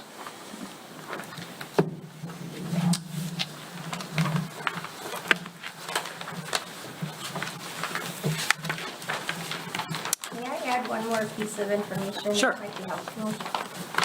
So with where our property is located, the 3 parcels immediately to the left of the property are all at 2 acres. The property that abuts us to the northeast is also at 2 acres. And then 3 properties directly across the street on Fisher are all 2 acre in size as well. Those are all properties that were not all necessarily part of the statewide. The properties across the street on Fisher from us have been there since the 1990s. Statewide did subdivide the parcels to the left of us, the 3, but those are all 2 acre, and there's houses on 2 of those as well already. So we're just doing what is also directly next to the parcel that we have. Okay. Thank you for the additional information. Sure. I think, Thank you. as Joe mentioned, this is a compliance review, not necessarily a discretional review, so I didn't see anything that was in non-compliant. I think our biggest hangup right now is we don't have the application from the other owner. So our intention at this point is to postpone the decision until we do have that additional paperwork. Do you want a motion? That'd be great. I will make a motion that we propose the application for preliminary site plan review for parcel 1401291750001 and parcel 1401291750002. And that should be completed so this can get back on our agenda for the September 3rd meeting. And just to clarify, I think you said propose, but you meant postpone. Correct. I did? Yeah. Oh, You said gosh. propose. I needed a longer break. Thanks, you guys. You're welcome. We have a motion from Commissioner Boyce. Is there a second? Second. Seconded by Commissioner Barnett. All in favor, say aye. Aye. Aye. Any opposed, nay? All right, this will be postponed to the September 3rd meeting. Thank you. Thank you. All right, that brings us to item 8B, which is the Beaver Creek Lot 1 and 2 site plan review.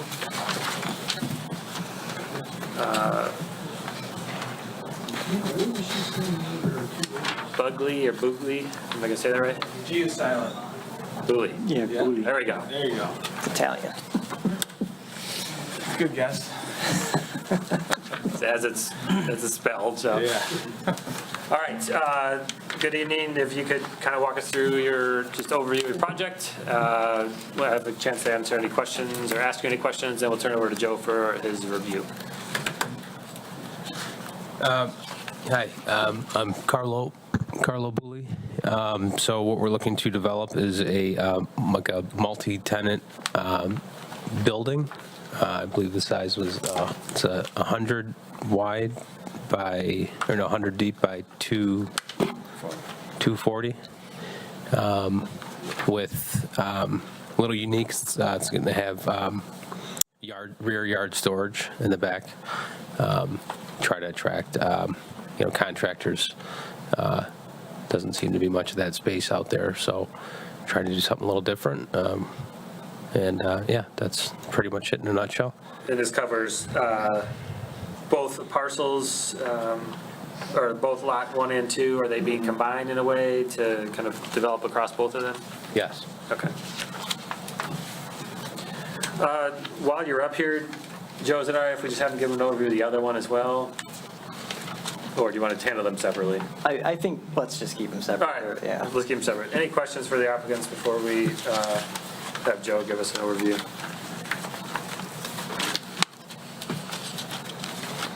All right. Joe, if you can. Okay. So this is another site plan, so this is another approval that rests with the planning commission and not with the board, so your action is final. They're proposing a 24,000 square foot multi-tenant building. There's 6 units. And there is that accessory outdoor storage yard in the back that he was discussing. Building has 2,000 square feet of office space, 10,000 square feet of industrial shop space, and 12,000 square feet of warehouse. Proposed development occurs on units 1 and 2 of Beaver Creek Site condominium and will be served by one driveway onto Beaver Creek Drive. It's 2.58 acres and currently vacant. Zoned LI1 light industrial, as are all surrounding properties. Most of them at this point actually have something on them or something being built on them. There is still one vacant one. The condominium there is actually filling up, but that one and then the one next door are both filling up at this point. So we look at the dimensional standards of the LI1 district. They are well over the 20,000 square feet required for a minimum lot size, and they're over twice what's required for a minimum lot width, so that's all fine. Their front setback exceeds the requirement, as do their one of their side setbacks. Their other one meets the requirement, and their rear setback is huge, so that's obviously over the requirement as well. They are at 26 feet for building height, so they're under the 30-foot requirement. For principal non-residential buildings within 200 feet of the front lot line, the front walls of the building are to be constructed of stone, face brick, and other decorative material approved by the Planning Commission. The front of this building is primarily brick veneer with concrete block accents, and there's metal paneling around each entryway. We have our parking requirements. I actually came out with a lower requirement than what they were showing on their plan when I did the math, because we have a multiplication factor that is less than 1 when we do the the floor area. So you multiply all those square footages by 0.9 to get the floor area that you're deriving your parking requirement from. So I wound up with a total of 34 required. They're providing 45, so they're compliant with our parking requirements. Off-street loading, I didn't see anything specifically labeled. There is a lot of space behind the building, so I don't think there's any lack of space for loading. It's just there's not anything labeled for it. That was the one thing we noted in bold in our letter, is just that we didn't see was something labeled for loading. They require 8 trees for parking.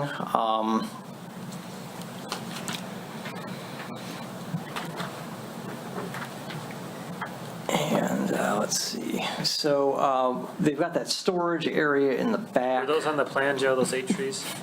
There's 10. Yeah, there's 10 trees on the, yeah, it's just a little down. Gotcha. There's 10 trees on the plan, because they do also need the subdivision trees, so 1 per lot. So they've got all that.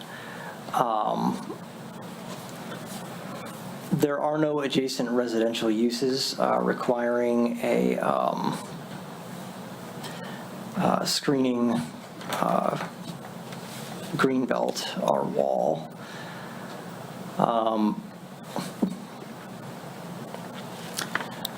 I did note that topographical data wasn't included on the plans as required. That's reviewed in detail at engineering, but they do need to provide that. So they'll be doing that certainly for engineering review. There's a DTE easement. This is also noted in the engineer's letter. So there's a DTE power easement on the plan running through the middle of the building. It's marked to be vacated, which is correct. It will have to be vacated. That vacation is going to have to be completed before building permits are issued. So DTE is not the swiftest organization to work with typically when it comes to vacating an easement. So that's probably going to be like the biggest time factor for the applicant, is just dealing with getting rid of that easement. Outdoor storage, so they have some accessory outdoor storage behind the building here. The area is surfaced with gravel and surrounded by a 6-foot chain link fence. Per section 439 of our ordinance, the fence by default is supposed to be placed 20 feet from the property line and screened with a green belt unless the planning commission allows the fence to be placed on the property line. This is, of course, in the middle of our industrial district. And the other similar yards here all have their fences on the property line. So that's what they're showing on their plan. But you do have some discretion there. They are showing a compliant dumpster enclosure. They need some small adjustments to their photometric plan, mostly in certain light levels at the property line. Other elements of that plan were compliant. Do you have any questions for me?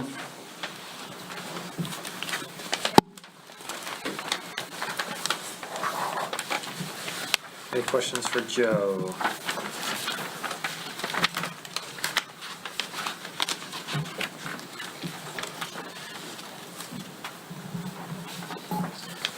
Okay. Hearing none.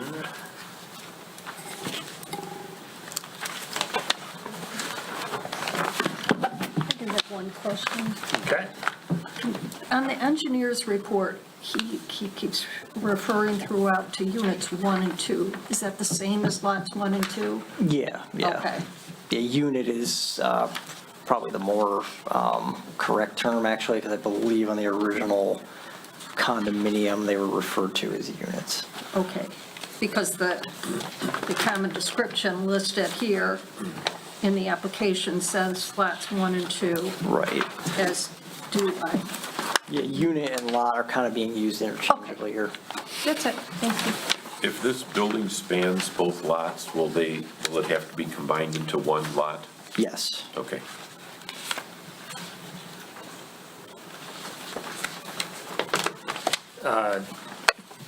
Would that be just an element of a condition? Yes, that can be done as a condition, because engineering is going to require it. So you can make that a condition of your approval.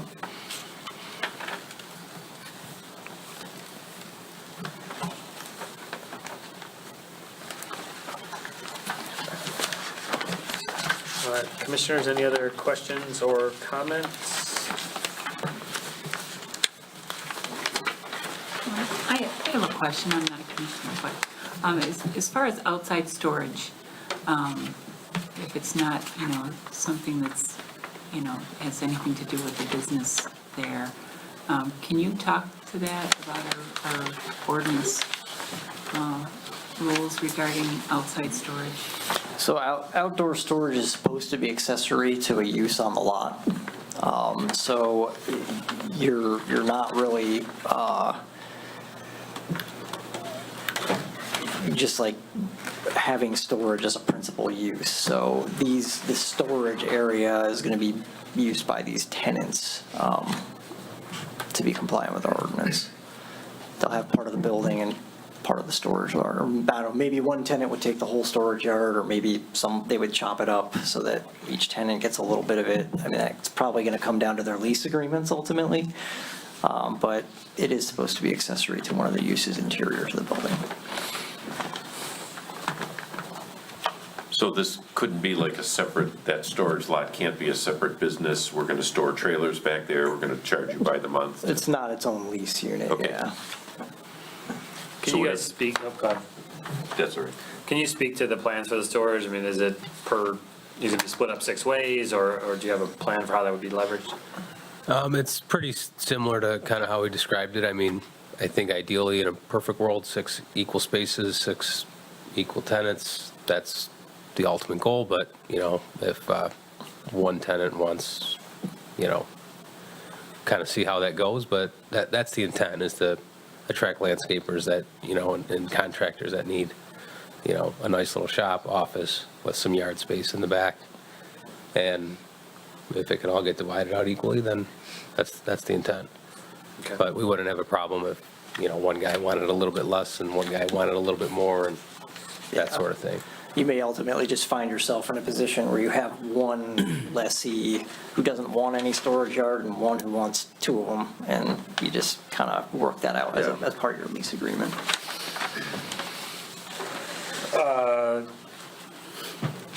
Joe, this is more a question for you, I guess, and because there's no specific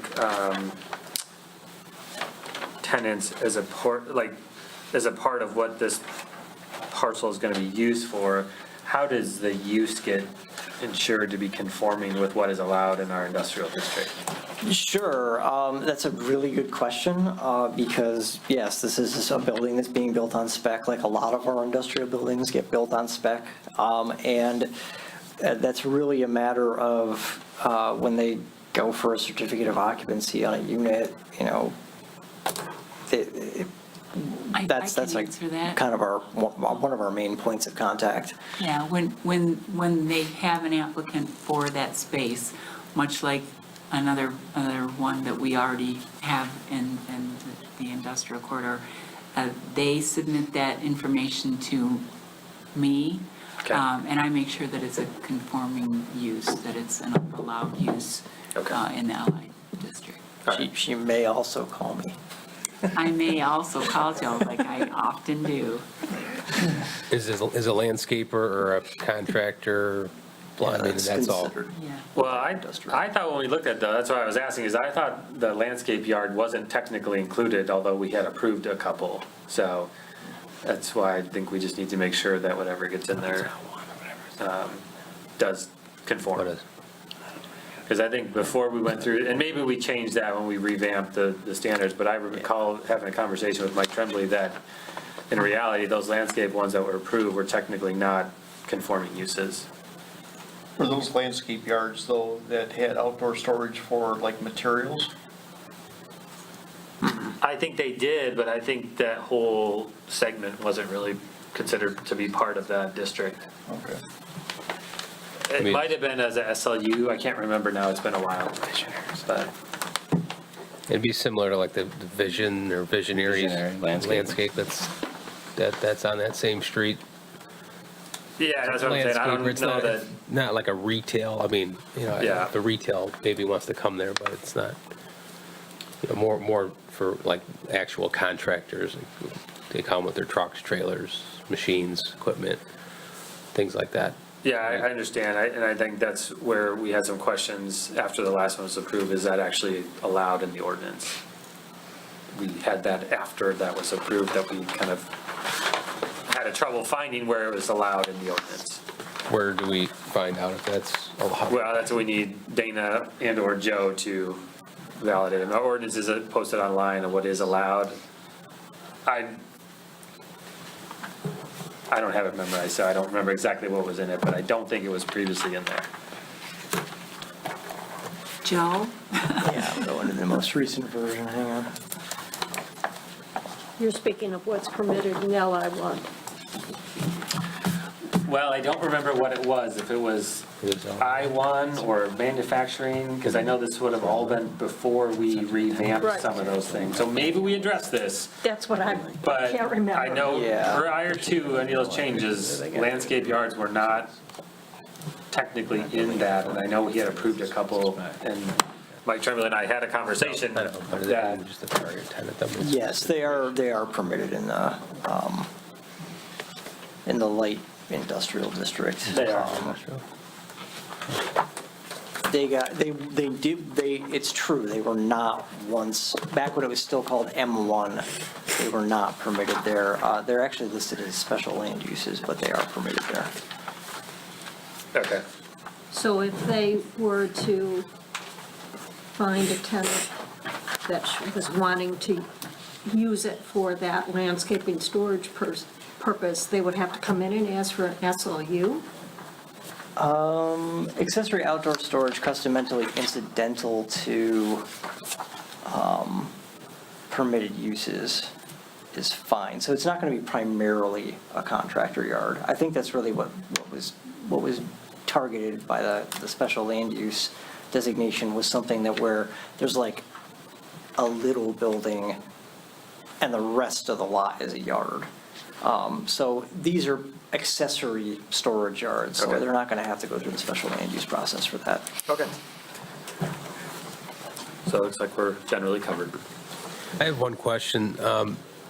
I was asking Dana a little bit about it. So when we submitted it, we have a couple changes to the facade that, like material-wise, that we, I don't know how that works, if it goes to, through the planning, or if that's, but. Can you describe those changes for us? Yeah, I brought a couple pictures, and actually, Joanne, if you can give me that.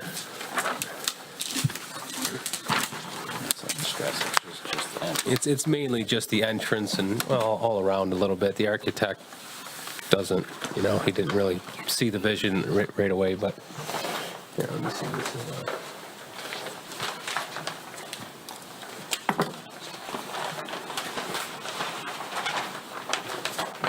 mainly just the front, entrance portion of it. We kind of wanted to make it look a little bit more like a ranch style, kind of similar to this. Actually, we do concrete for a living, and one of our developers we saw that, and kind of wanted to have like the front entry look more similar to that, if you will, kind of more like a ranch style. Actually, So there's like a gable above the door now? Yeah. Okay, because there wasn't before, if I recall correctly, right? Right. Can you pass those down? Yeah, this way, okay. maybe? All right, I understand what you're going for. The other one was all masonry, full masonry building, so this one is just all masonry in the front with more of a kind of a ranchy gable entry type thing. Sure. With, insulated metal panels in the back, opposed to the plan that we have there is all block around the outside. Okay. Joe.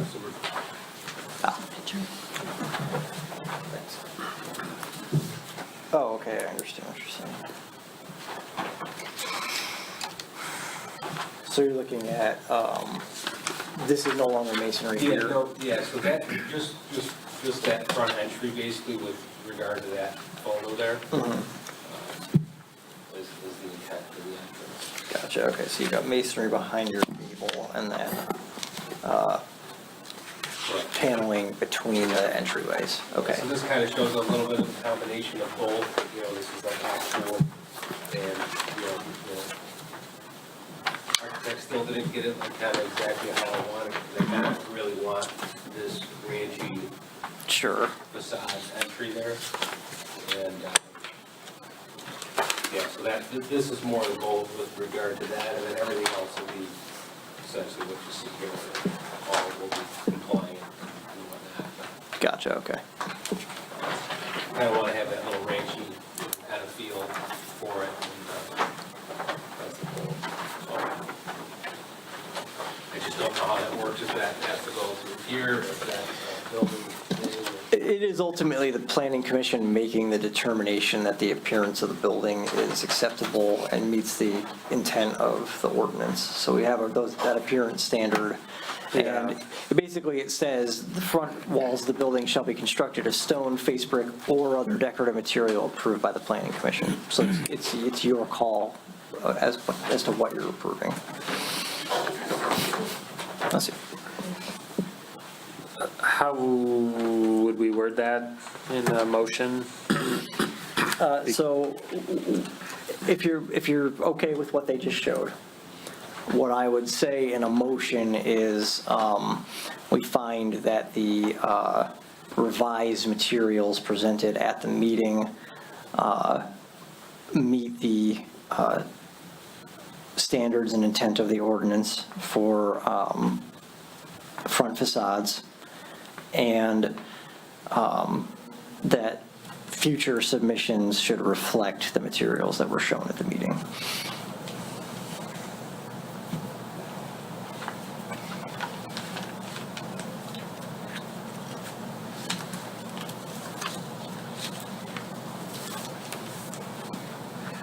Okay. Do we need to discuss the fence placement? You have to be okay with them. You have to affirmatively say that you're okay with them putting it where it is if you are. And if you want it moved, then you would have to say that. But yes, you should definitely include that in a motion. Do we have any other things or parcels in the industrial area where the fence is right on the lot line? Yes. We do. Every other one that has a fence there has it on the lot line. I think they all are. Yeah. I don't think any of them. Yeah, not every one of them has a fence, but there are quite a few that do, and they're all on the lot line. I got, are you done? Okay, I got some comments regarding lighting. So for your pole lights, you're showing Skyline area light series. Our current state of our ordinance states that from ground to the light source, no higher than 20 feet, and no tilting. The lenses have to be horizontal. Also, we did have a applicant within the past 2 months, I believe, and it was on Bruce Tech Park, and we asked them if they'd be willing to consider to lower their Kelvin value to 2,700. We're in the process of redoing our lighting ordinance. I need to be forthright, it's not currently a requirement, but I believe that's where we're going to end up, or darn close to it. And also... Well, we don't know anything is going to change. No, for sure we don't, but, So, I'm just... We can only evaluate based on the current. Okay, so, I would be asking if you'd be willing to take and consider a lower Kelvin value on your lights. And it says within the specifications that these fixtures are International Dark Sky Association approved for up to Kelvin 3000. And you're at 4 right now for your Skyline wall packs and your pole fixture. So would that be something you would be willing? I mean, again, the other applicant, they agreed to 2,700, but you're listing these lights here. It looks like they're available in 3,000, 4,000, 5,000, 6,000. Sure. So, to make it easier for you, I'm asking if you'd be willing to consider no higher Kelvin value of 3,000. But I'm not sure why we would do that. Our lighting ordinance doesn't require that we ask this of applicants. Trying to prevent, David. If not, we're going to end up with bright lighting.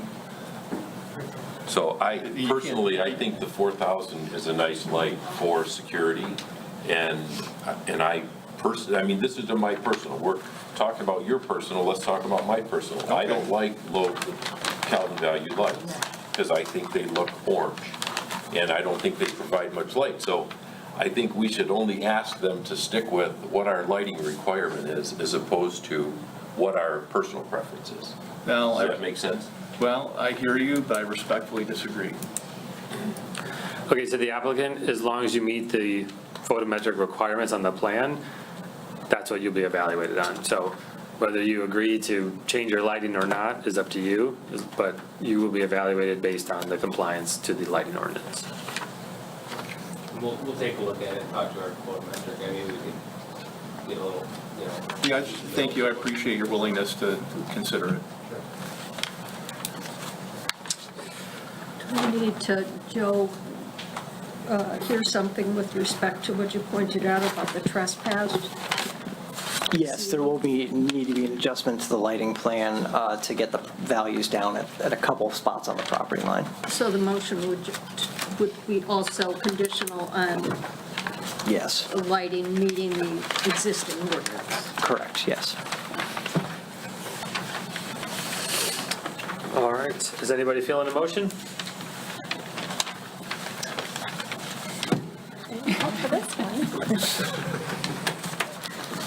All right, I'll make a motion to approve the preliminary site plan review for 70748 Beaver Creek Drive, which comprises units 1 and 2.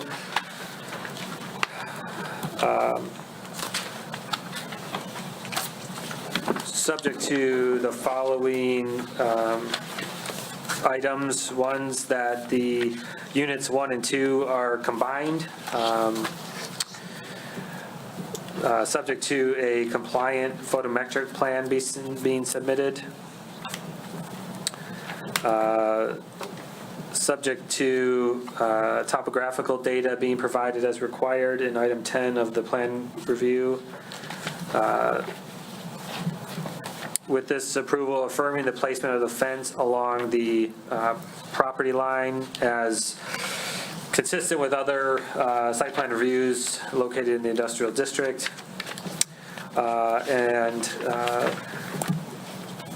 subject to the revised materials that were shown during the meeting, be present on any future submissions for this property, as we believe they do meet the standard and intent of the ordinance.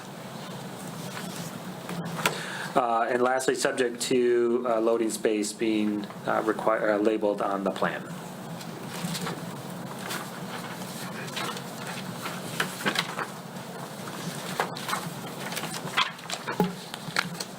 It's a motion. Does anybody want to second it? I'll second it. Seconded by Cant. Any other discussions?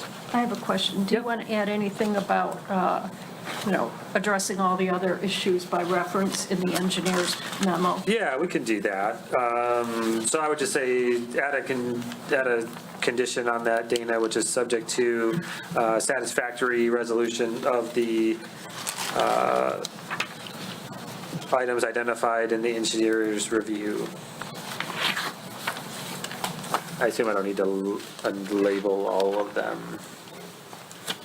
No, you can just refer to the letter. Okay. You don't have to talk them all out. Okay.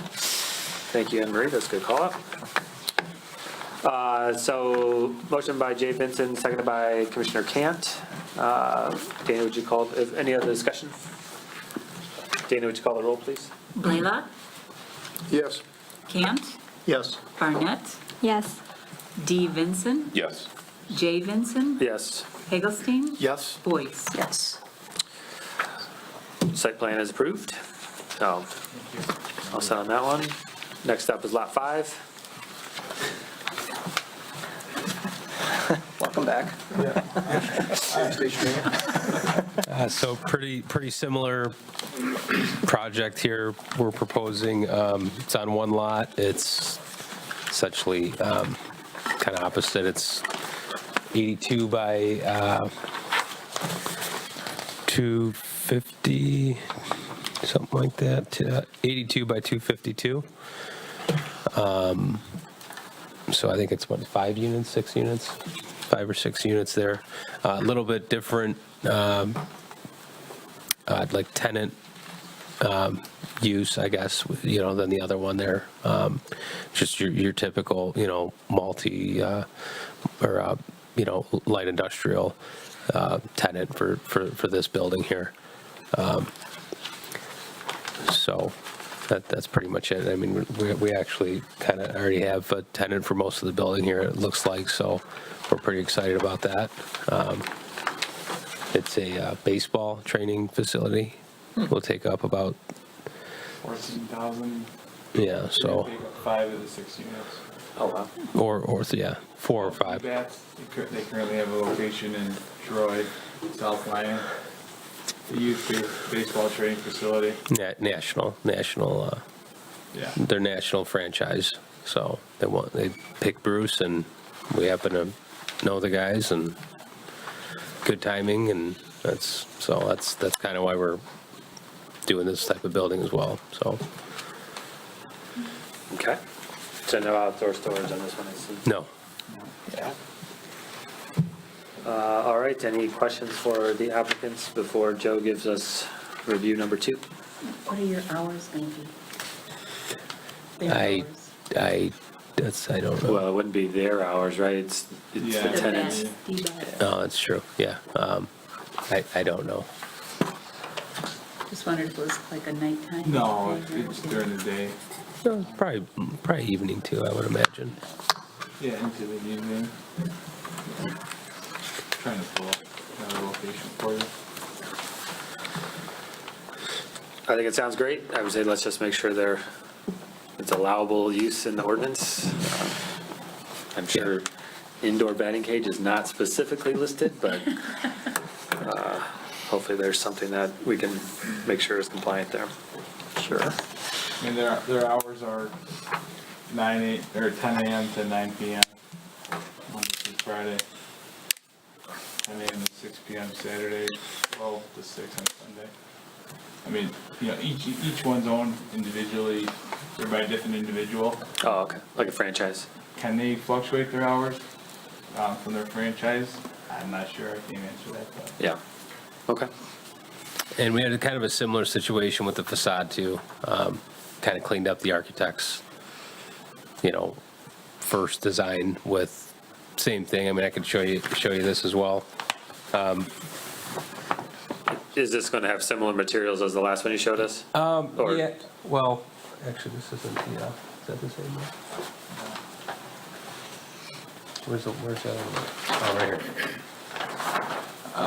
here. Similar materials. It won't have the gable entry. We kind of wanted that a little bit more unique, kind of ranchy. We didn't want them looking the same because they're 2 doors down. Okay. So similar but different. This is a more modern-ish type here. I'll just bring it up. What are the materials you're proposing on that one? Stone and a little entry up front. Basically, what I did different from what you see there is took out the insulator, the ACM panels in front. Those are extremely expensive, so made it stone. This portion here is going to be all stone. This will have like a ribbed type finish, so I give it a little bit more modern there. And then the back, the architect originally had it all masonry all the way around, which, trying to make it a nice look, but we're not going to control. So, yeah. Insulated metal panels with your standard block in the back. Okay. But the front, it'll be nice. Okay. Okay, sure. It's, all right. It's not too off from where it was before. Yeah. It's in the LI, Jared, or Joe? We can discuss that later. We're just talking about the building today.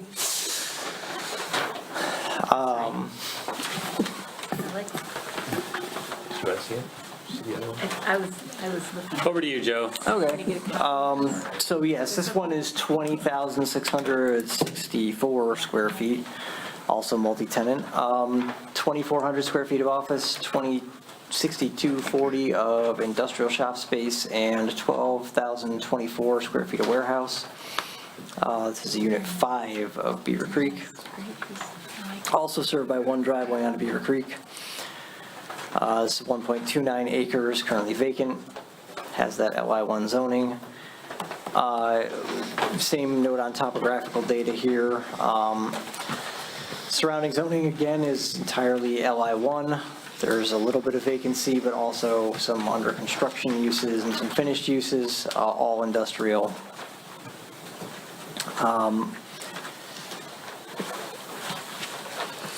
The dimensional standards of the LI1 district are all met, setbacks, height, and minimum lot width and size.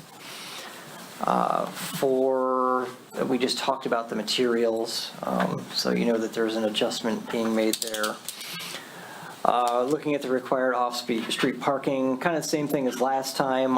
When I did all the math, I came out with a lower number than they did, so they're definitely compliant.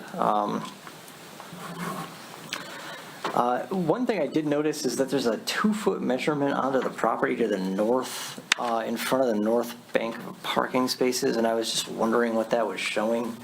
So a lot of times if you see a 2-foot measurement at the front of a parking space, it's like showing the overhang area for vehicles, and I just wasn't sure if that's what that was or if there was something else, so if they want to speak to that. I'd just like some clarification there.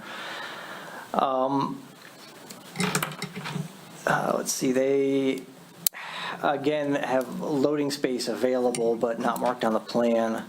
So we'll just need that actually labeled.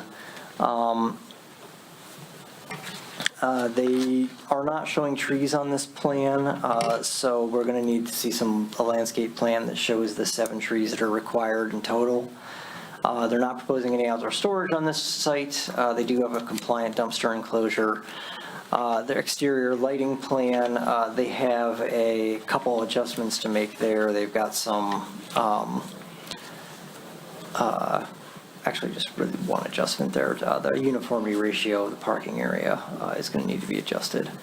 I have the bold type on the average illumination, but it's actually below the maximum, so that one shouldn't have been bold. So the average parking illumination one, that's fine? That one's fine. It's just the uniformity ratio that needs to be adjusted. So we'll need a revised photometric plan. regarding that, you're showing Kelvin value. I didn't see any pole lights, but for. This one was all building mounted, yeah. All building mounted, but they're Kelvin 6,000 versus 4 on lots 1 and 2, so they'd be really bright. So again, you don't have to, but I'm asking for you, if you'd be willing to consider. You don't even need to give me an answer at this point. Just, Yeah, we'll look into it. Yeah. Thank you very much.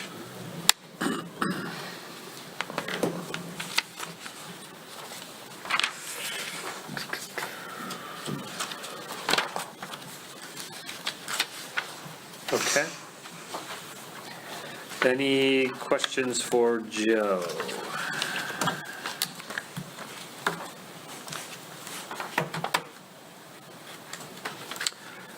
Or any other questions for the applicants? Unit 5. So I have one based on the building. If you already know that you have someone that's taking 5 of these spaces, will the square footage, office square footage, or industrial or warehouse square footage, will any of that change? Or will you change the build out to accommodate this tenant? Yeah. Yes. Yeah, we don't know exactly yet, you know, what they want. Probably more warehouse than office, for sure. Okay. Will that change anything for you, Joe, if these numbers change inside the building? We can always check that if they come in with different floor plans. They are in excess of the required parking, so I'm not too concerned. Especially if things go more toward a warehouse, that would actually require less parking ultimately. So I don't think it will be a problem, but we will check if the floor plans change to verify that they've got enough parking. The office is very minimal with this tenant if this happens, you know, because a lot of it's batting cages, so they need the open warehouse inside.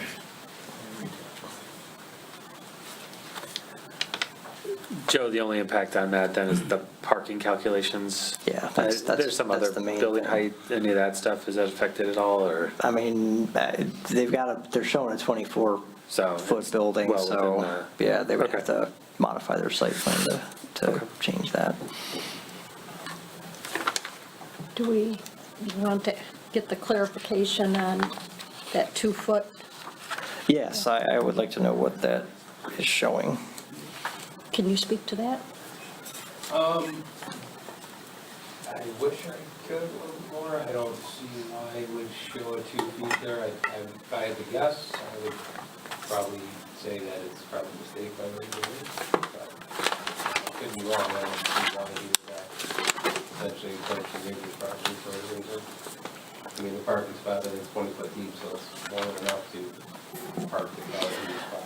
Well, that's what I was going to note, is that oftentimes you'll see someone put the 2 feet there if they have an 18-foot parking space to show that there's space for a 2-foot overhang, because usually the required depth of a parking space is 20 feet. And they're showing, well, we have 20 feet, it's just not all paved. And it almost looks to me like the engineer did that and put the 2 feet there, even though they had a 20-foot deep parking space, and it wasn't necessary. So it should be cleaned up, let's put it that way. There shouldn't be anything shown on the neighboring property. So when they revise their plans, that little 2-foot note should just come off.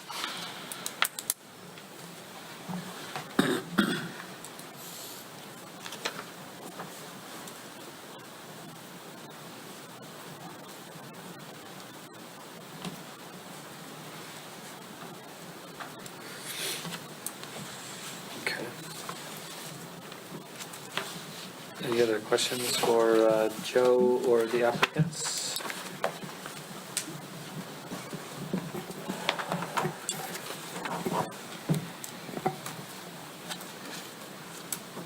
Yes, I'd also note that their maneuvering lane that goes down the parking is like way wider than we require too, so there's even more additional space on the lot. So there's really no need for anything to be hanging over.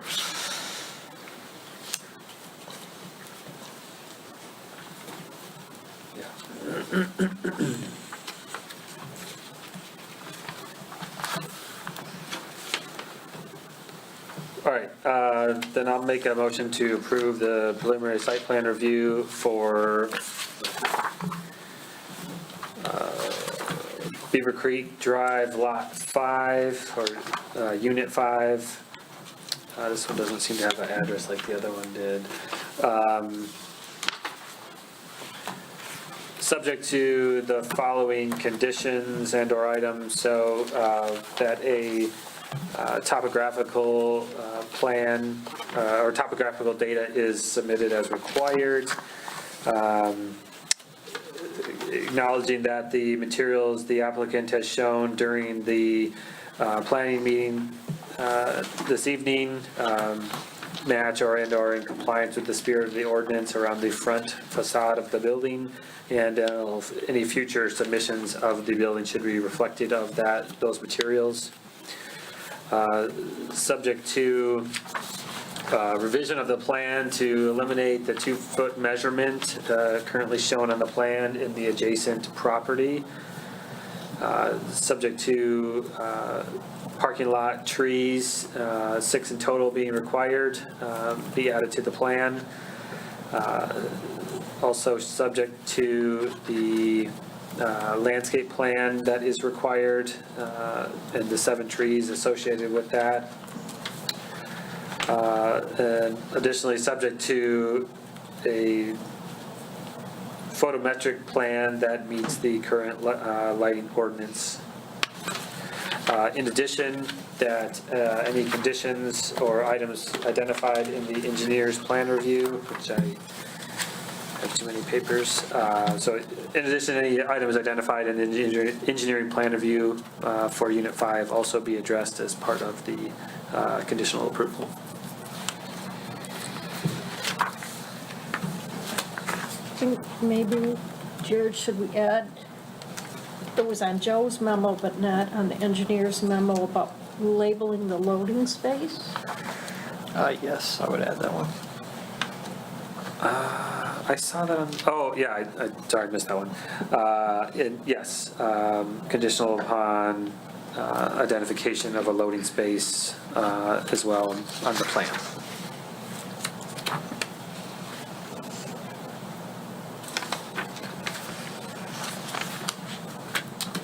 It's my motion. Is there a second? I'll second. Motion by Jay Vincent, seconded by Commissioner Barnett. Is there any other discussion? So do we need to reference this, or did you already? That was one of the conditions Okay, in the motion. Dana, would you call the roll, please? Sure. Boyce. Boyce? Yes. D. Vinson. Yes. J. Vinson. Yes. Hagelstein. Yes. Cant. Yes. Barnett. Yes. Blaylock. Yes. Motion carries. Site plan's approved. All right, thank you, guys. All right. Been a long one. Have a good night. Yeah. You too. All right, that completes our reviews this evening. Taking us to item 9, communications. I don't believe there are any. That takes us to item 10, the unfinished business. So 10A is our master plan survey results. Yes, so I don't have like a full report tonight because we really just pulled stuff a couple days ago. Okay. But what I can tell you is we have a stack of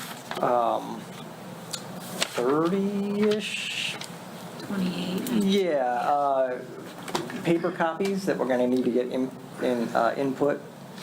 We had 344 responses to the online survey. I'll give you a little bit of information from what I saw at an initial glance at the online results. And I just have to get this PDF here to open. Oops. What does that represent from Percentage standpoint? yeah. I was thinking the same thing. Well, so I think from a percentage standpoint, I guess you can think about it two ways. You can think about it from a population standpoint, and you can think about it from a household standpoint. Like how many households do we get? You might have gotten more than one from certain households too. Sure. So it's not like a 100% thing that we can figure out, but we can get kind of close, and I can try to figure that out for you. But just real quick, when we look at the data, I'm going to skip the open-ended questions for right now because I really haven't had a chance to dig into any of that. But we asked the question, what are the biggest challenges facing Bruce Township today? And we had people select up to 3. A runaway leading answer was maintaining rural character. And property taxes were number 2, and road and traffic conditions were number 3. But 80-something% of people chose maintaining rural character. So that's like a really big result, given that they had a lot of things to choose from. So that right there really sets the tone for a lot of what I saw in the other results as well, because that really is one of the focus of these answers. When we asked, we had people say whether they strongly agreed or strongly disagreed or were neutral on a bunch of things, and people said that they strongly agreed that they didn't mind driving to another community for work and services, that they lived in Bruce Township because of that rural character, that having a longer commute to work was an acceptable trade-off for living where they do. So that's all real consistent with that 80% there, and there are some other things too.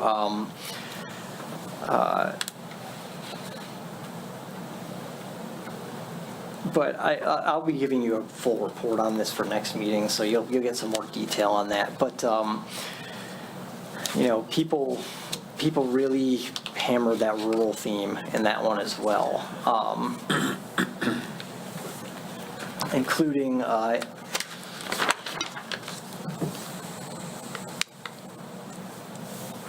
where 81% of people strongly agreed with the statement, it is important for Bruce Township to maintain its rural character as it makes decisions about new land uses.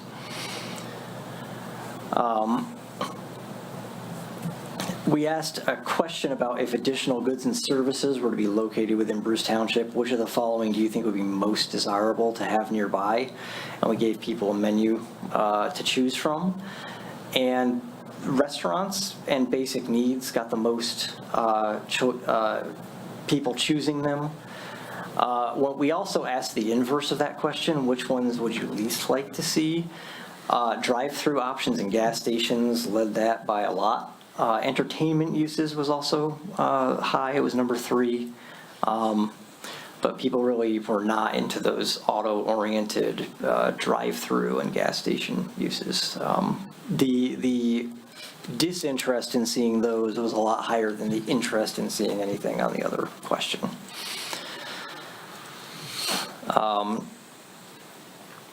The question about, you know, whether or not we should be considering zoning more land for light industrial, most people were generally opposed. A little more than half chose we shouldn't be considering adding any at this time. And then commercial was very similar. It was a little more than half. The other options there were proactively encourage, which got low responses on both questions, less than 10%. And then should be open to considering adding some if it's requested was the other option on both of those questions, and both of those responses came back in the 30s. So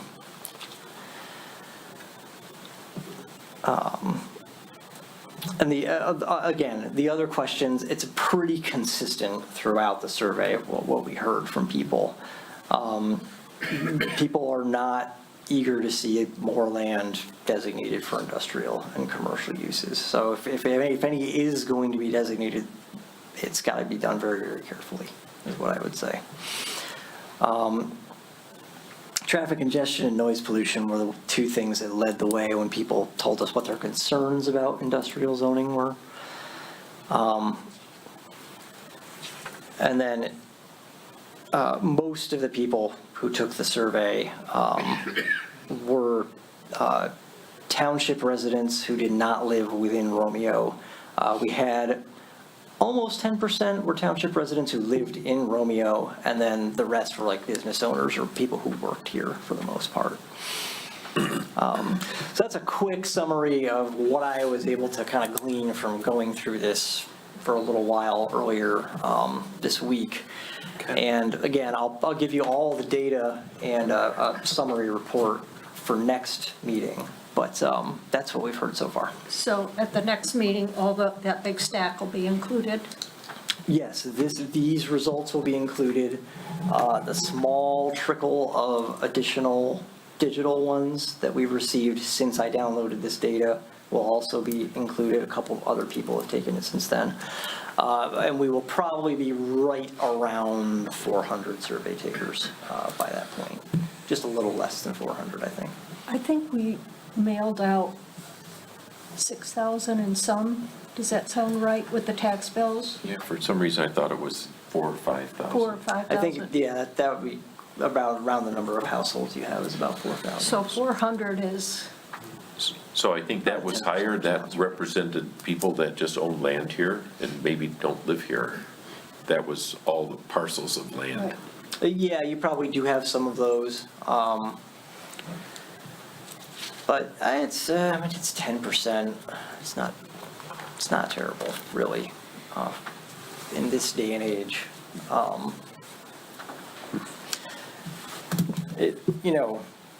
40 years ago, you would have hoped for at least twice that, but survey response rates have gone down basically every year since then. The world we live in is just a very competitive place when it comes to asking people. well, you warned us of that. Yes. Correct. But overall, I've seen much larger communities get many fewer responses.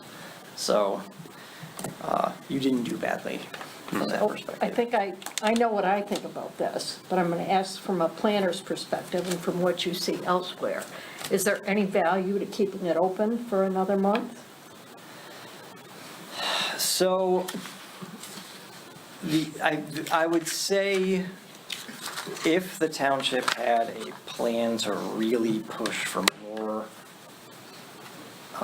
responses, there would be some value to keeping it open. But if we feel like we've made our best effort, but we literally sent it to everyone, then I would say we're past our deadline to close it. We've left it open. We've still got a couple more printed surveys coming in. I think it would be fine to close it. But if you do want to make another push, I will leave it open for as long as the township wants me to, and we'll see what we can get if we want to make another push.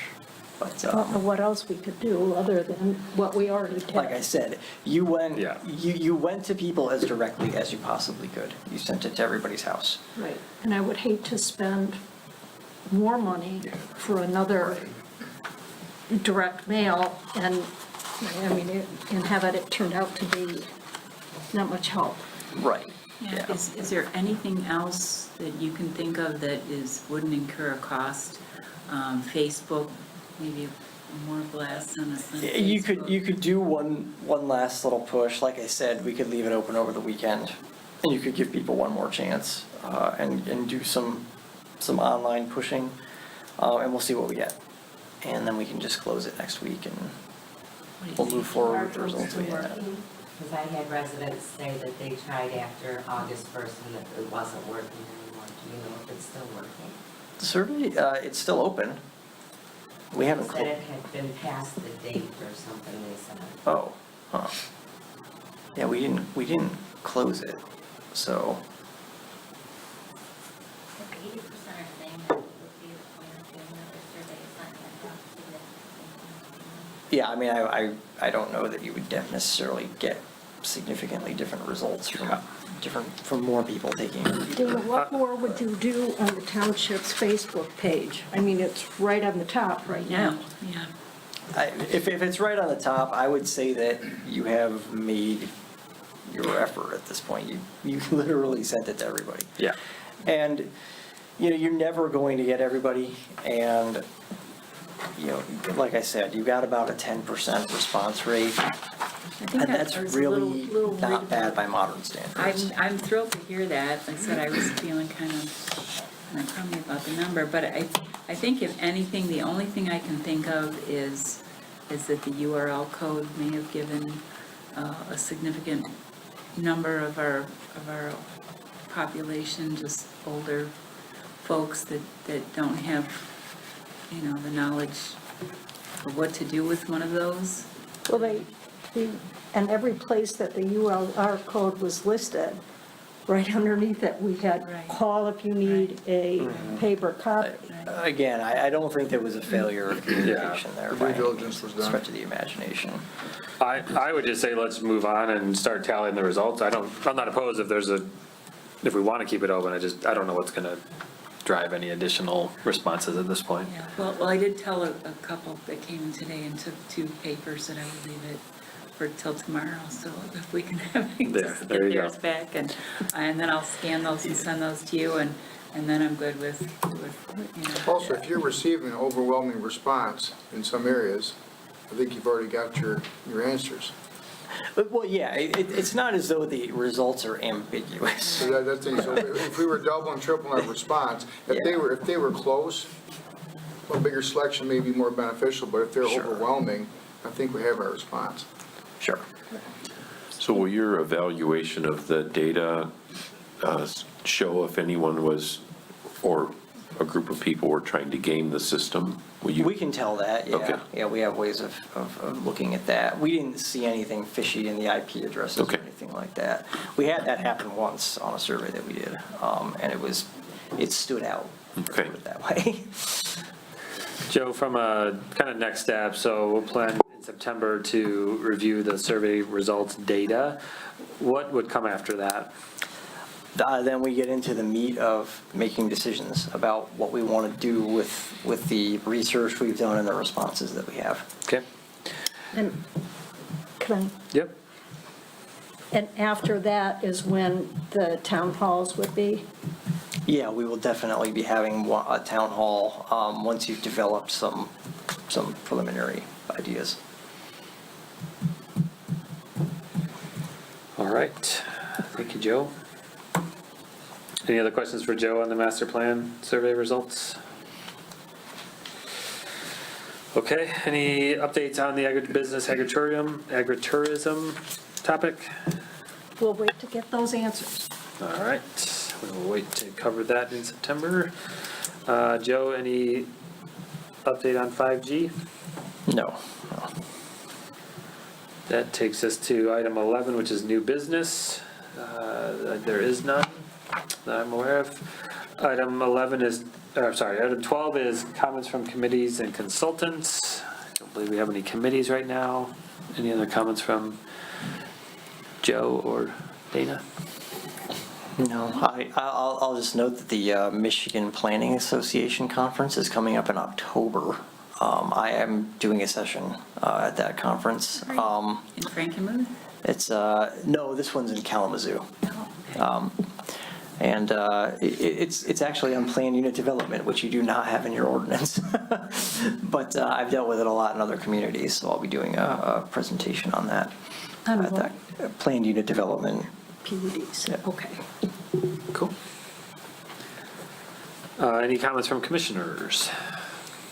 Are we adding lighting to our agenda to start looking at our ordinance and potentially updating it?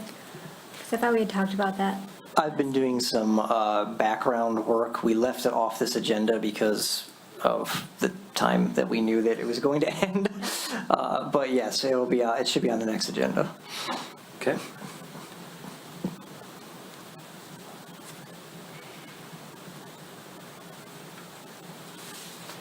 Any other comments from commissioners?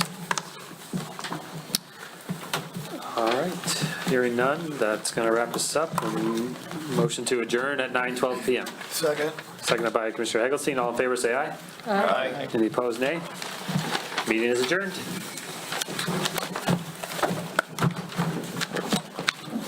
I'd be here for What time did you 3 say, hours. Rick? 9:12.